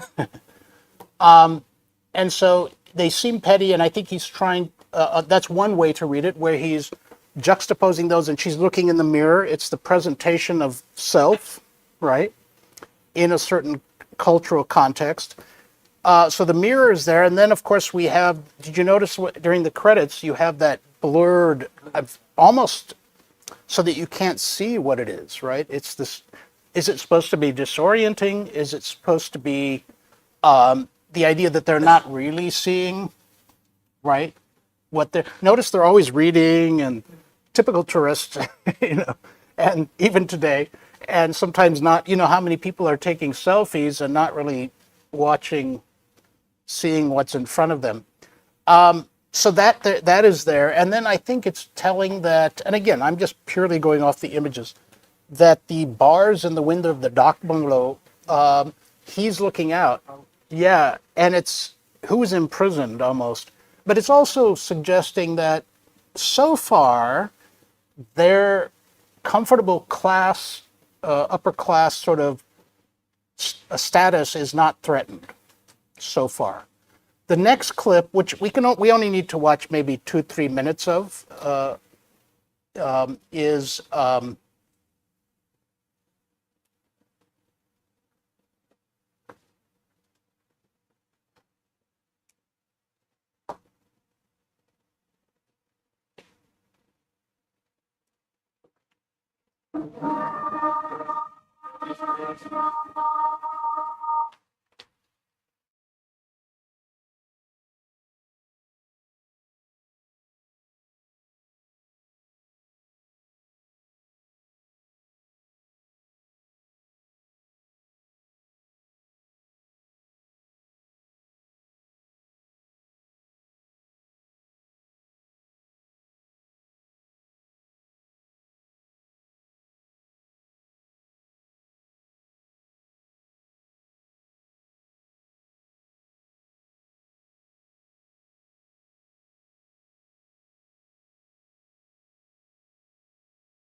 they are now moving away from that comfortable class status, though they're still trying to act that self out.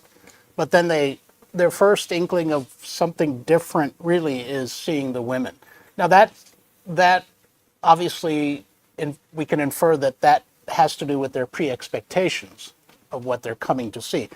Obviously, they haven't experienced the forest at all. And later in the novel and the film, Shaker, who was in the beginning, he was with his wife, and there's a kind of sense of a foreshadowing of what's going to come later when he tries to have his way with Duli in the forest and is then caught by some of the tribal men and Santali men and beaten up severely. And so I think that maybe we could say one way of reading this quickly, just in brief, is to say that this idea from a male perspective, sexuality or eroticism and nature seem to be kind of in their imagination blended, right? That's a very colonialist outlook, but it's not surprising. It's an urban modern outlook, we should say. And so they have to painfully unlearn that, right? And so they are, and that's why you can start to see them. I was hoping we've seen enough, but there's more where she comes then and she's drunk, but she's bold, right? And she asks for some more money and this and that. So anyway, I'll leave it at that, and then we can watch now Planet of the Apes, the trailer. It's only a couple minutes.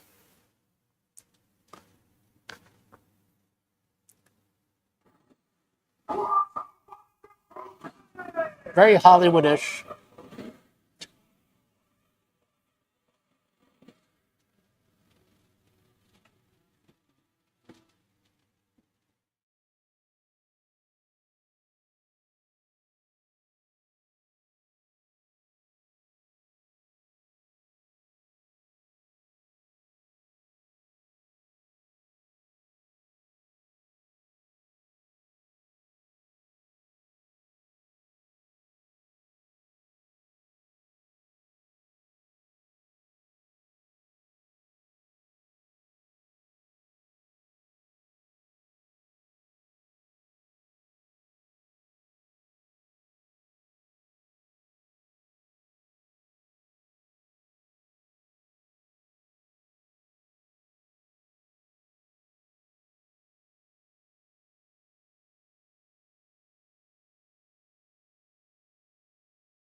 I guess we could watch the whole movie, but the you can see some of the, again, I'll repeat the obvious, that we talked about, for example, how when I was talking about Beloved, I gave some readings from the actual slave experiences. Notice that these sort of dehumanized, if you will, humans are drinking from the stream where the animals are as well, and escaped. This is set in America, but they're escaped zoo animals, the zebras and all. Secondly, the other thing interesting is that this is otherwise a very beautiful setting, right? It's sort of like the invasion trope of we have with aliens and all that stuff, coming into this beautiful setting and making it something that's horrific. Of course, all it does is you also always have the predictable Hollywood good cop, bad cop. You have the good ape and the bad ape. Right? It's, nothing really changes there. The orangutan is also good. Is this sort of and he's distinct from the large gorilla. The chimp is good, so it's very strange in some ways, but of course, as I said, they've improved perhaps on making the heroine, the central figure, a heroine, not the hero, but otherwise, many of the trappings still are there. So I think, I mean, I found that kind of that opening scene, this trailer. It's a little longer than some of the others, to be really enlightening, and I'm wondering if they had that in mind, the site of slave gathering. But of course, you always have the hope of the one rebel, the woman, helped by certain good people who could otherwise have been bad. And as you watch the film, you'll see that there are some other apes who are also helping the humans. I'm not sure how far, it'd be interesting to see how far animal studies theorists read this, because as I said, it's not terribly nuanced. But the other, as I said, the other way to read it is through a cultural studies point of view, which is to say, why is this so popular? It could be that it's just using the same formula, but I think that there is perhaps something interesting about how we anthropomorphize animals. Disney films are read in interesting ways, for that matter, and I'll leave it at that. But I think that maybe it'll be interesting to keep this in mind as we look to the Chris Jordan images later on in our final lecture. So thanks, Ankita, for showing those. Yeah, appreciate it. That wraps up the second lecture, the end of lecture 14.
Welcome back, everyone. We are on the third and final lecture for today, which is lecture 15, simply called Recent Photography and Advertising.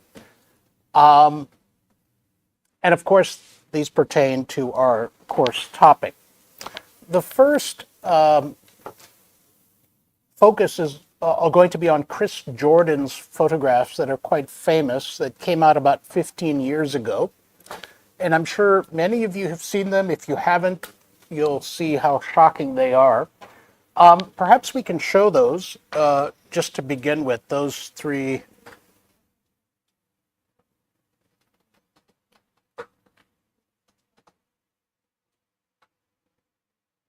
Yeah, so that's one. There's just three photos. There's one, and then you scroll down. Can you see that? These are dead albatrosses on a Pacific island, different Pacific islands. One is the island of Midway, as it's called, and with plastic in their gut, which has killed them. And then the final image is actually Chris Jordan himself photographing live albatrosses, but also dead ones. And so perhaps we could just leave it on. Yeah, I think that's good enough. Do you need to see those again? Did you see? Maybe look at that. I guess maybe one thing I should note, because I'm going to mention this, but just to keep in our mind, is these are the products that humans throw away on an everyday basis. These are not unusual products. They're bottle caps, and so on. And so thanks. I'll keep that. Yeah. So keeping these images in mind, we want to ask, perhaps think about why they had such a big effect. It surprised Chris Jordan himself. And I should say that the reason, obviously, they died from this is they thought that the color, they're attuned to color-coded food, that these plastics were food. And even the mothers sometimes were feeding plastic to the albatrosses. So many years ago in 1967, to set up this sort of idea of, again, spectacle and visual rhetoric, the French philosopher Guy Debord famously published Society of the Spectacle. There was actually a similar book, not by a philosopher, by a historian a few years before that, on the power of the image. But that's another book. But anyway, he argued that in modern societies, quote unquote, all of life presents itself as an immense accumulation of spectacles. Everything that has directly lived has moved away into a representation. Now, he said this in 1967, right? I think he had not been to Las Vegas yet, or places where spectacle and what the idea of putting on a facade that I think we are all savvy about, more or less, today. Doesn't mean we don't get sucked into it, but we are knowledgeable about this. Among many thought-provoking statements, he also writes, the spectacle is not a collection of images, but a social relation among people mediated by images. So the argument is that then the relations between people become corrupted. Now, it's interesting to think of this in light of social media today, which has also been accused of, rightly so, I think, of alienating ourselves from social interaction. And it's not just social media. It could be addiction to video games. In Japan and South Korea, occasionally someone will die by not leaving their room addicted to a video. It's a matter of addiction, the addictive part of the brain, not leaving the room and eating, not eating or eating junk food. And then there's a name, in fact, in Japanese apparently for this. But the point is that we have reached this degree that perhaps Guy Debord hadn't foreseen, but nonetheless, it's interesting to think about because as we look at Chris Jordan's images, we have to ask ourselves, on one hand, they are spectacle, right? But on the other hand, they have alerted a lot of people to this drastic problem. Even earlier in 1935, as some of you know, Walter Benjamin, the German Jewish critic of media, student of media, had lamented the fact that in film, both still and moving film, the representation of original paintings, for example, he argued, had lost its aura, the aura of original presence. However, his being partly a Marxist, he thought this was the cost, the necessary cost of then disseminating these images to everyone. Not everyone can go see the original. Now, debatable what that aura means. That's almost a religious effect. And in fact, some people have seen, he was a secular Jew, but some people have seen this as in the tradition of what is called biblical exegesis, or the interpretation of all the metaphors and things, theological interpretations applied in a secular way. That's interesting to think about. But anyway, if there's this aura, he said, well, you can mass print the Mona Lisa images and then everyone can enjoy it, right? And so this has been it's an easy to read, it's a very accessible article, and it's still studied a lot. In a sense, both Debord and Benjamin could be viewed as hanging on to a Platonic ideal of original presence, the very assumption that Derrida would critique around the same time as Debord's book appeared, about a year later. Later still, the British art critic and writer John Berger echoed Benjamin's argument in his influential 1972 book, Ways of Seeing, which is also used a lot in teaching because, again, it's very accessible. And he was an art critic and a novelist, but he also talks about media. He argued that modern media had ruined the aesthetic and political significance of art. And there's an argument to be made there.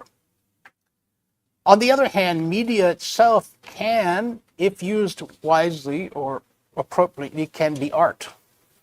What is media? It's all tools. These are all human inventions. I think what they mean, though, is sort of the mass use of media without any reflection, right? Unreflexive. It's just consumed. The Canadian media critic Marshall McLuhan drew on such theories in phrasing his famous 1970s slogan about media, "The medium is the message." So these are just some of the important figures.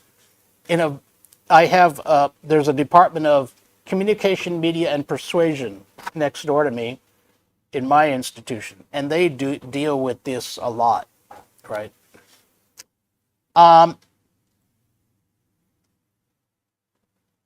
Although they're not film critics, right? They are looking purely at the mass production of images. Their insights have informed a great deal of film theory, and it's interesting to think about how those enter into our course topic of post-colonial eco-criticism.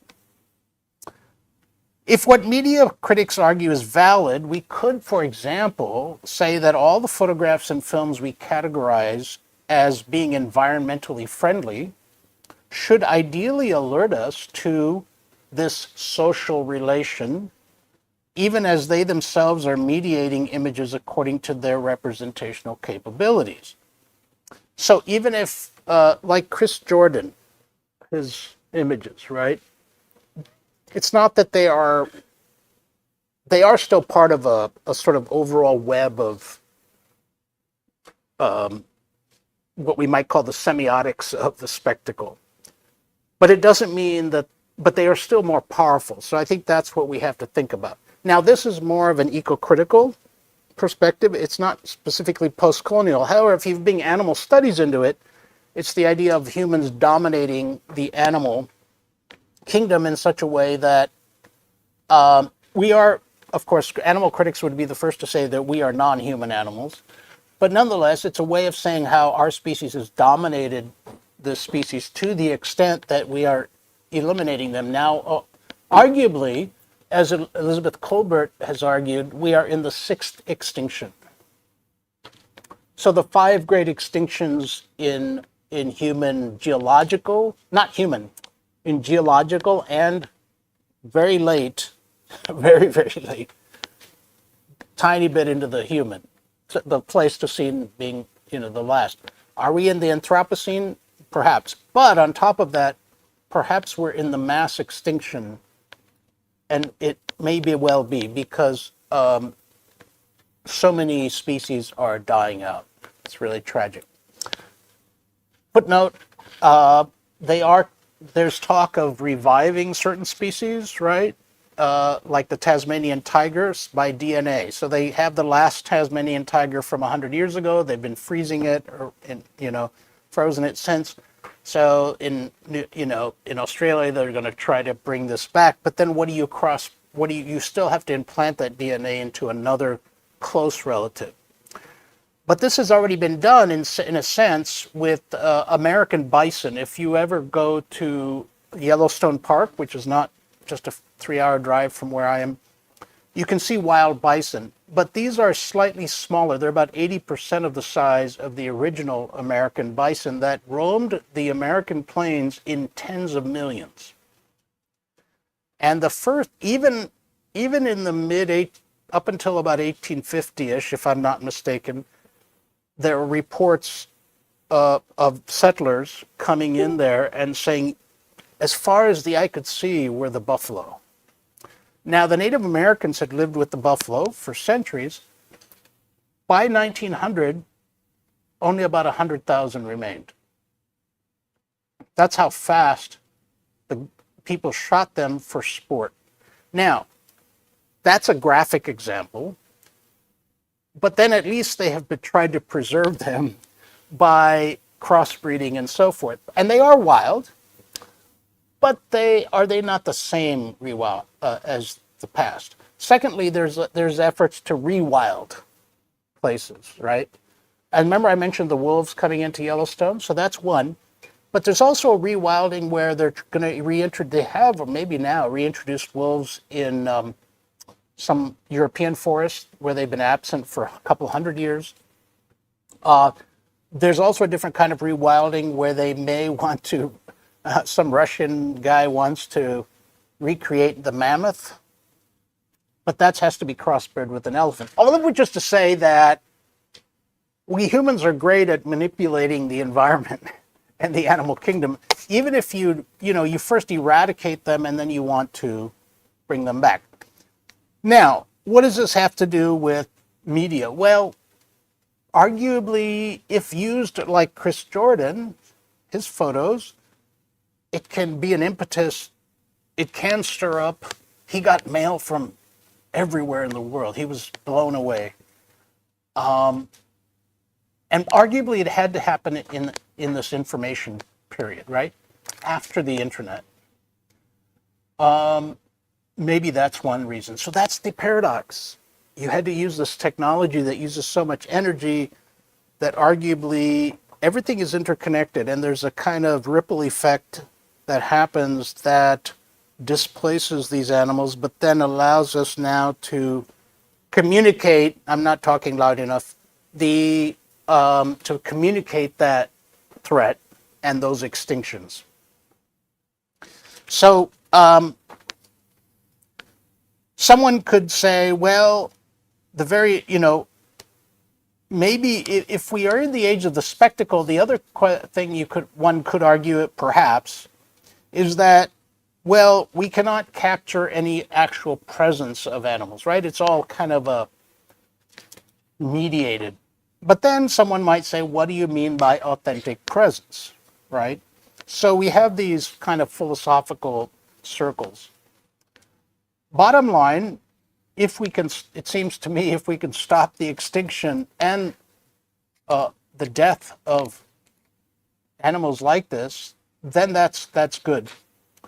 Chris Jordan's iconic photographs jolt us into considering also something else, which is that synthetic products of the modern world, plastics especially, often end up inside the animal world. And more recently, as we know, we have microplastics in us, and as I said the other day, gets us back to this argument of Donna Haraway that we are cyborgs. It's a thought experiment at the very least, and it makes you think about what it is that we mean by human. There's a great article that I'm drawing on, a 2023 article on the BBC Online, which there are many articles on Chris Jordan's works, and he goes back to Midway once in a while. He's still photographing things. By the way, there are some wonderful photographers working whose photographs are considered art at the same time as they are raising our consciousness of Earth. And one guy goes and photographs old factories that have been abandoned, right, all over the world. Or another might be specializing in mining operations. So in the state next to where I live, Montana was infamous for a long time in mining, and there's a derelict mine, but it's become a tourist attraction. The artificial lake that is now a kind of weird color, even though the mine is defunct, that pollution has changed the color to this kind of weird topaz kind of color. I read recently, and I should have put it in here, about, this is happening in Africa, especially where rare earth metals are being mined. Of course, that's child labor in some cases, horrific conditions. But also, there's an artist in West Africa, I can't remember which country. Again, I'll have to look this up. And he goes and he sits on the edge of these polluted lakes and paints them, and he tries to use some of the water from the lake. So it's sort of like the medium is part of that. And it's fascinating, right, to think about how he's trying to document in his way. So there are many ways to do this.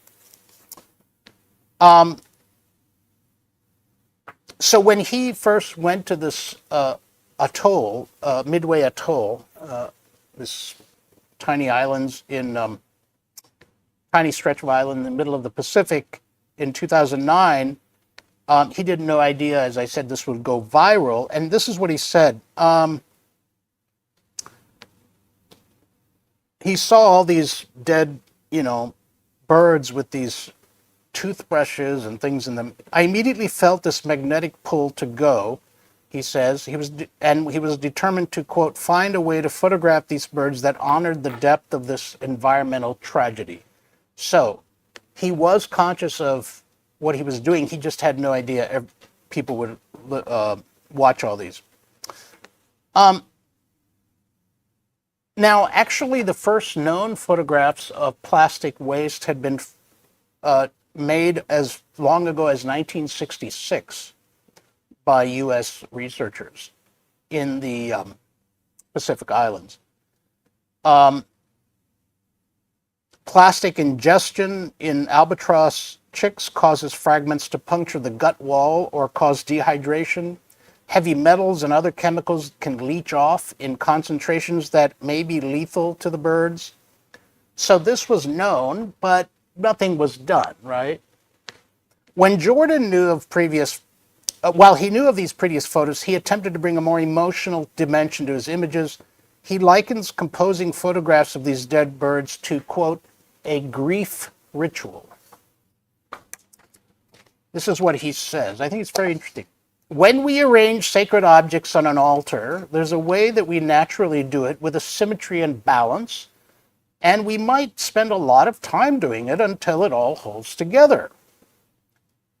So he has this in mind. He chose to use a diffuser, a white material stretched across a frame that depresses bright light to create a softer glow. But he didn't arrange the animals.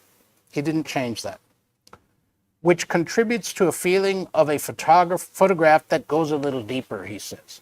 That's the only thing he did. Oh, sorry. When he returned to Seattle, he thought he'd completed his project. I said goodbye to the island, went home, then processed the images and put them out there. So, as I said, he says so many people were writing a trauma response. They were like really moved. People wanted to go to Midway and save the albatrosses. But the plastic is not coming from this island. It's a systemic problem. And we know that there are these huge concentrations of plastic, right? They're like islands floating around the Pacific. A recent World Wildlife Fund projects that plastic production is expected to more than double by 2040, resulting in plastic debris in the ocean quadrupling by 2050. One environmental engineer says that she's a world expert on plastic pollution, Jenna Jambek, calculated that in 2010 alone, 8 million tons of plastic waste entered the ocean from sources on land, and that's, the British BBC says, the equivalent of 650,000 double-decker buses in 1 year. So he says that that many birds is amazing. Immediately, the other side of the story began to impress and present itself, and the theme became the name of the island, to stand midway. The island is Midway, but he felt it was like to stand midway between horror and beauty. So there were these live albatrosses, and in fact, he sees one to make how he copes with it. He started to get to know one chick, and then he would come back the next year and see it growing. Between the hell of seeing our plastic in this viscerally awful way appearing inside the stomach of these baby birds and the paradise of this tropical island that is being lovingly stewarded and protected as a marine sanctuary, covered by millions of these beings that have no fear of humans. So that's the other thing, right? That's the irony. Slow violence. There's no fear of humans. And apparently I've had friends go to the Galapagos Islands. You can walk right up to all of the creatures, whether they're the monitor lizards that learn to swim, or the seals, or the birds. And we're not used to that, right? Where everything is fearless of humans, which is kind of scary, because if anyone were to come in with a malicious effort. So we saw the Planet of the Apes movie, this idea of invasion into paradise, right? But that invasion is something that we were talking earlier, that this is still very much the formula of a Hollywood film, right? But that is because it's as powerful as that could be if you read it as a slave capture. Nonetheless, it's something that is still visual and we can relate to. Here, it's very visual, but it's a different kind of invasion, right? It's the invasion of our residue, our waste, that is killing them. Maybe I think the contrast of the innocent birds not knowing, right, at all what is killing them, and not being able to recognize that they have to stop it. He also spent, if you're interested, I haven't watched this, he spent 4 years making a documentary called Albatross, released in 2018, and this is where he partly talks about taking care of this one albatross. There's also, in the same year, David Attenborough's film Blue Planet 2, and a an award-winning film called A Plastic Ocean was produced. The producer of that film, Joe Ruxton, who founded something called Ocean Generation, included a sequence about the plastic threatening Midway's albatrosses in her film. She says what makes Jordan's photos resonate with people is that they recognize the things they've thrown away. So that you feel guilty. You can see little fragments of plastic in things as small as mussels, oysters, even zooplankton. But it's when you see things that we actually use, that's what makes people relate to them, right? They found things like a printer cartridge, a golf ball, cigarette lighters. There's also a new disease discovered in 2023 in seabirds caused by plastic ingestion, which really causes a cellular disease called plasticosis. They don't have any better word for it. That scars their digestive tracts and can lead to infection and parasites. Now, things are slowly improving in that regard, with regard to the helping some of these, relatively, with some of these use of plastic. I know some countries have, including some places in India, have stopped plastic bags and things. There's a global plastics treaty from last year. Of course, sometimes new governments disregard these. That's the problem. I'm coming to the end now. I'll just say that Jordan still feels that there's something missing, he says. He believes the heart of this crisis lies in society's disconnect between actions and impacts on the environment. And I think we can all say that, right? It's hard to make that connection. Obviously, some viewers have. But this has to translate to policy. Now, we are getting into the sort of the eco-critics do look at these kinds of things. They look at treaties. You can read treaties, right, as a text, just as you read photographs as a text, to try to make sense of how we react to these. For him, successfully tackling plastic pollution hinges on rebuilding a strong relationship with nature, of course. Easier said than done. That's where indigenous peoples can teach us a lot. He says, yeah, millions of people are waking up, but the weirdest thing is that the majority of people who are in power in our world are the most disconnected. So the more power you have, the more in a bubble you live. At least he says this, but he echoes what many people have said. But what's interesting is that he still talks about the grief that was so intense when he first encountered this. And he says, the reason I feel so much is because I love them, right? So he says that's what grief is, a direct felt experience of love for something we are losing and for something that is suffering. I felt liberated to fully feel it. That's a doorway. So perhaps we are in the arts, and we do deal with emotions, right? And aesthetics. And I think his photographs count for something in that way. Can you talk about a photograph like that in aesthetic terms? It's possible. But as long as you never lose sight of, what you're really talking about.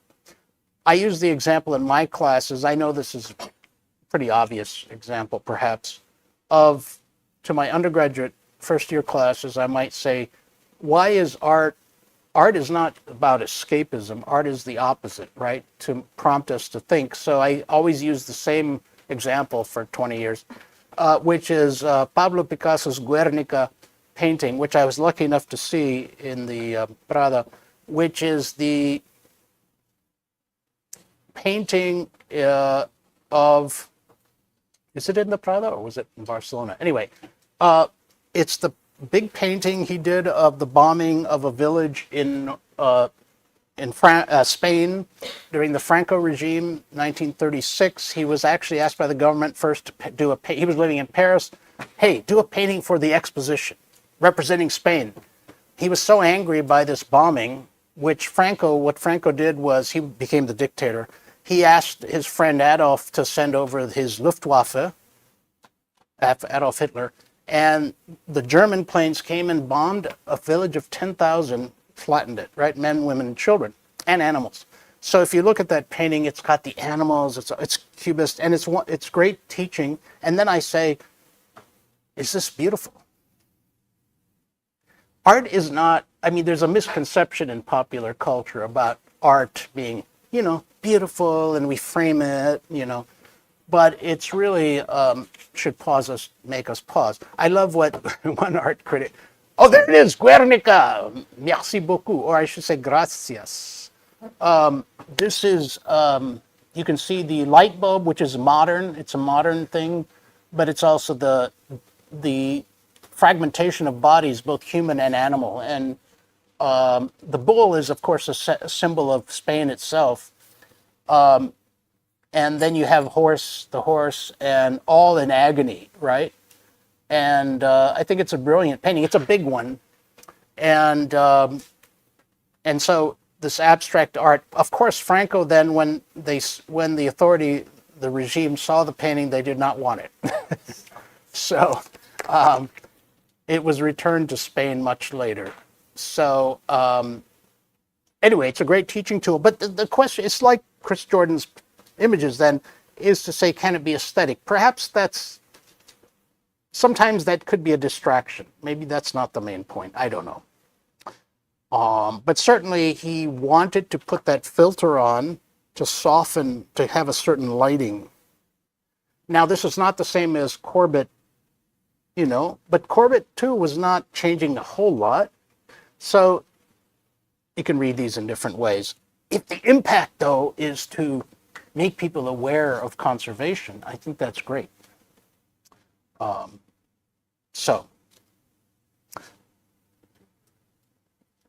was thinking of I watched a really, I just lost my train of thought. First of all, my brain works in weird ways because my gray cells are dying. But the Nicki Minaj. Remember the first day I said the second day, the Creole. She's from Trinidad and Tobago. She's part Indian. You see how my brain, I thought I got to remember to say that. The other thing I wanted to say was I watched a silly film on Netflix recently, really bad. It's called Underneath Paris, or Under Paris, and it's about this giant shark. Yeah, yeah. And it's really odd because the young woman wants to, and that's noble, right? Normally, she wants to save the sharks, but she's naive. She's 19 or something, and to the point where she wants to swim with, and she gets eaten. Sorry, I spoiled the film for you, but on the one hand, it seems like it's got a conservation message, but on the other hand, it's sensationalist, right? It's all the sharks you don't really come to sympathize with the sharks at all. So I think it's just it just doesn't do anything for the message, right? Another important footnote is that, the film Jaws, 50 years ago, by Spielberg's first big budget film, still studied in film schools, and it's brilliant. But what it did was demonize sharks, based on Peter Benchley's novel of a couple of years before. What I read not a few years ago was that Peter Benchley, a few years after that, was so filled with remorse because he had started this demonization of sharks that he became a conservationist. So you have these weird, things where the power of images, right?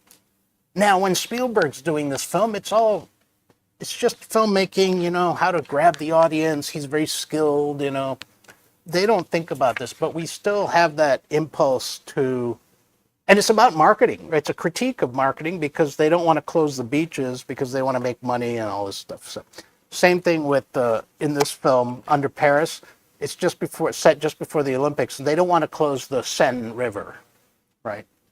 Interestingly enough, that was in the news until just before the Olympics for being polluted. Greenwashing. now we come to this idea of then, okay, we've got pollution, and this is probably more familiar, where companies try to portray themselves as environmentally friendly. Why do they do this? Because it sells. So there's something interesting about the public, mass public, wanting to be sensitive to the environment, but not too badly. You know, if it disrupts my lifestyle, I maybe not.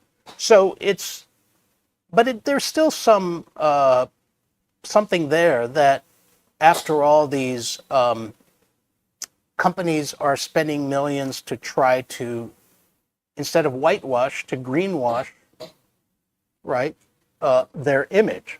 And now we have a couple more images, Ankita, those final images of greenwashing.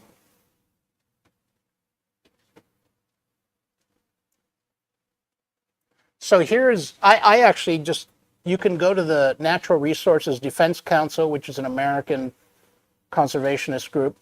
There are many, many resources online for teaching these things. Sweetness from natural sources, and it's got a green label, Coca-Cola. Now we know that Coca-Cola plants use up local water and the world over, and then want you to drink pure sugar. And a lot of people will, as we know, drink for caffeine, but I'm not sure what's in this, and I haven't seen it myself. But the point is, it's greenwashing, right? So trying to sell yourself very cynically as sensitive to the environment, but it must be working to some degree. I don't know about it works for this product, but it works in general because these companies are doing that. The next image just below it is Ryanair, lowest fares, lowest emissions airline. Now everything's in green, right? The airplane is relatively small. It doesn't do anything. And to be honest, I love travel so much that I don't know if I could not use an airplane. Now, Greta Thunberg refuses. She did not, she came to all the way to the US, talked to Obama some years ago, did not use an airplane. She still had to find some mode of transportation, but she was trying to make a statement. So she never flies. That's pretty amazing, right? I don't think I could do that. But I do see, we do have to think about our conscious effort, presence in the world. So, and then I don't know if there was any others or, this is just a little thing. Yeah, it's pretty self-explanatory. I mean, it's pretty obvious how to spot greenwashing, and I can read a couple of these here. It rebrands itself. It makes the packaging green. So you can look at the value. If there's any writing on it, you can look at these. A lot of the claims are false. And you think, how can you get away with that legally? Well, there isn't much regulation on this because you can kind of, play the system to make it kind of nebulous about, they have their legal, counsels, but somehow they make all kinds of crazy claims. So when British Petroleum, I don't know how many years ago, there was in the Gulf off of US, terrible oil spill. Yeah, and the fire and the underground, and it was horrific, and a lot of fisher people lost their livelihood. They're always now very green. After that, their ads are all about, at least on American television, we are working with the environment, and things like that. It's still a fossil fuel, so there's no way to really make that green. The question is, can any energy source be totally green? Probably not. So the question is now, what is the least harmful?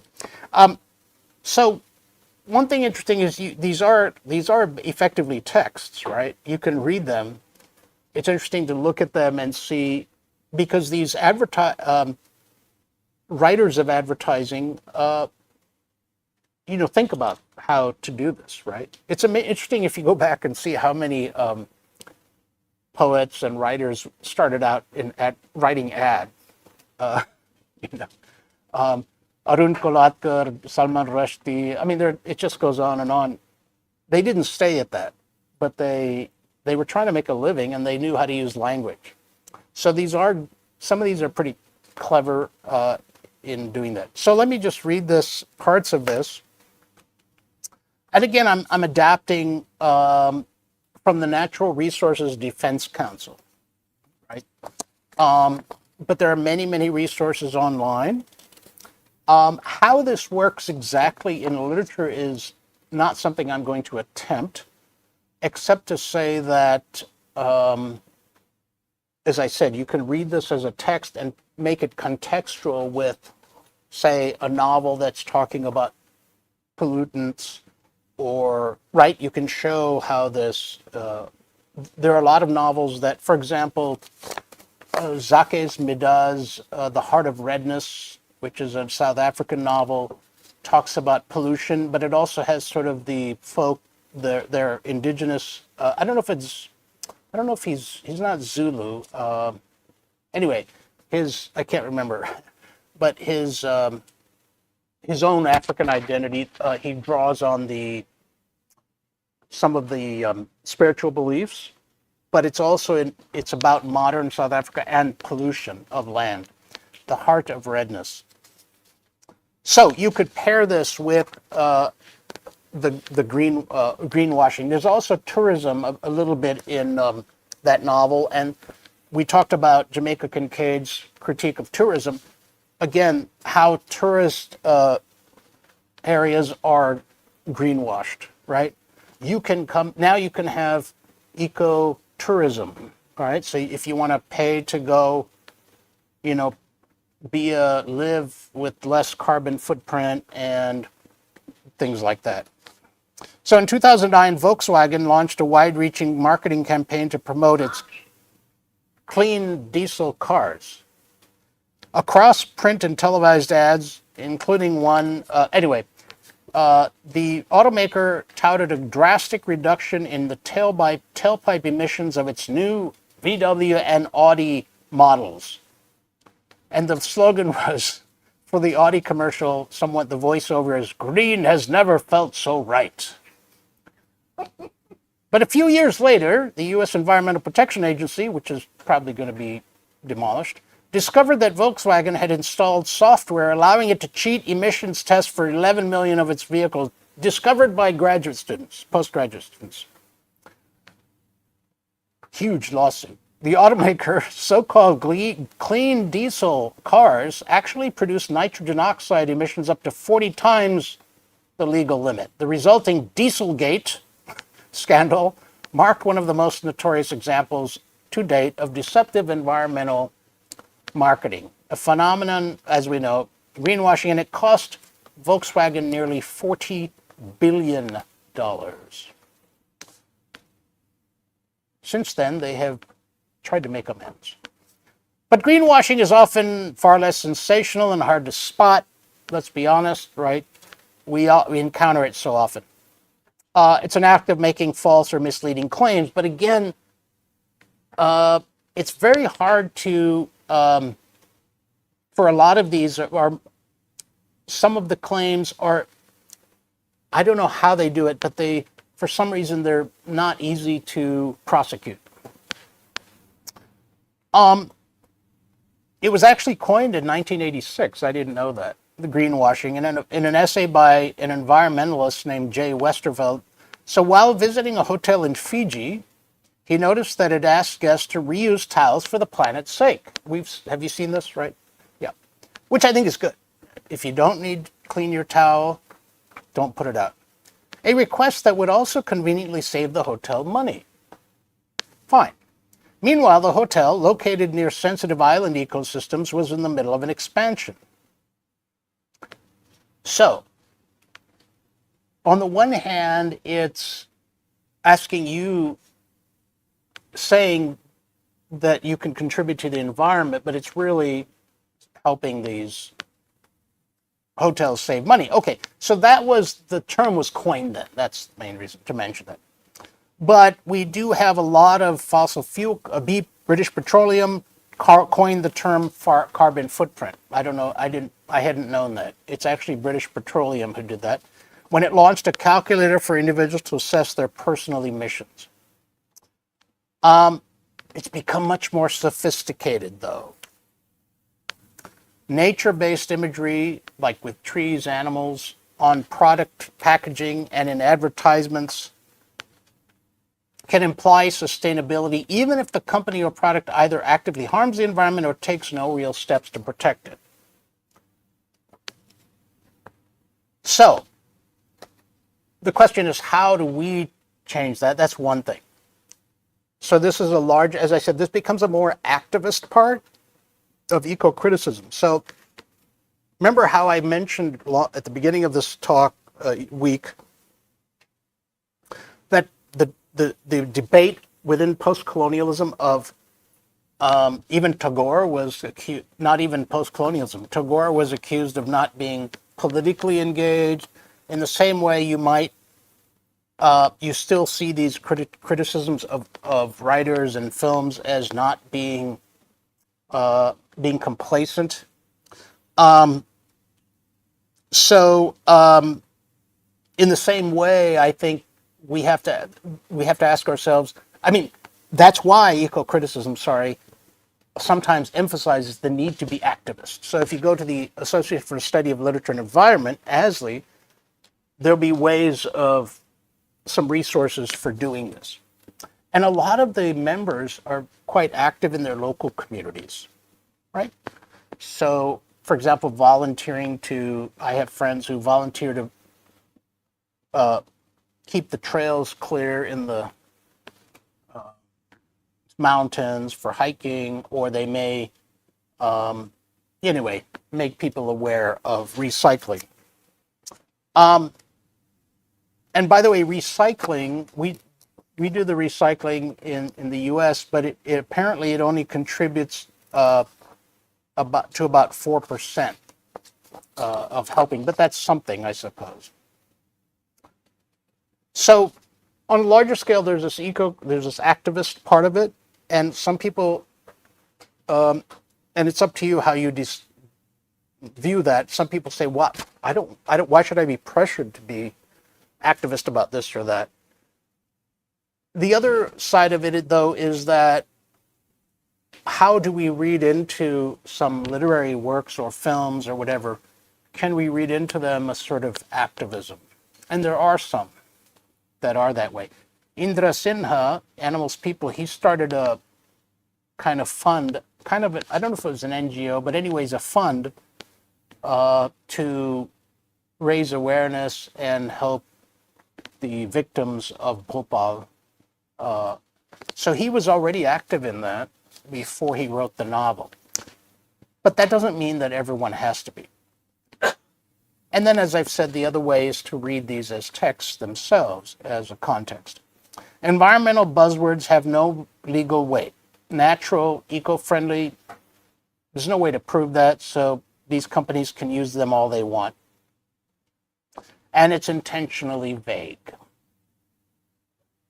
You can't pin them down. By the way, a lot of bottled water touts itself as coming from the springs, mountain springs and all, and it's not. There was one that was traced back to an ordinary neighborhood in Los Angeles, and they were bottling it as coming from pure streams, and so ridiculous. So be skeptical of greenwashing tied to sectors known for their environmentally harmful practices, such as, of course, fossil fuel companies, but logging, right? Anything that makes paper. It's not that these are evil. We're all complicit. It's just that we're trying to say, don't be deceitful, right? Products that lean on official looking labels.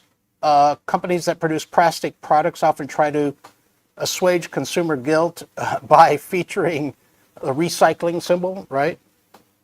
And it doesn't really force the manufacturer to do much about this. Oh, here's the statistics. Sorry. As it stands, the world continues to recycle a meager 9% of the 400, this is written 2023, a meager 9% of the 440 million US tons of plastic waste produced each year. A couple of examples as we come to the end here. When the mining company, particular mining company, I had never heard of, but anyway, they were building a massive underground storage facility in a Chicago neighborhood in the city of Chicago. So it touted the possibility that its mining project would eventually house green businesses like solar panels or vertical gardens. However, this one investigative person named Gina Ramirez knew that it would more likely become a place for toxic industry. So they said, okay, we're going to plant trees. That's a common thing, right? And they even put an environmental activist on its staff, and they built a community center. But when it came to discussing the mine, which is their business, they failed to provide studies on the expected impact to air quality. So again, one way to notice this is that they're trying to distract people from actual, what they're actually doing. So again, green sells. Companies that tout carbon offsets is a problem. The problem with carbon offsets is that, they can buy these offsets, and is that there isn't enough land available to allow everyone that plans to rely on them to do so. So if everyone were relying on the land available on the planet, that wouldn't happen. Secondly, disasters happen, right? You could say, oh, we've conserved this forest, but then there's a wildfire.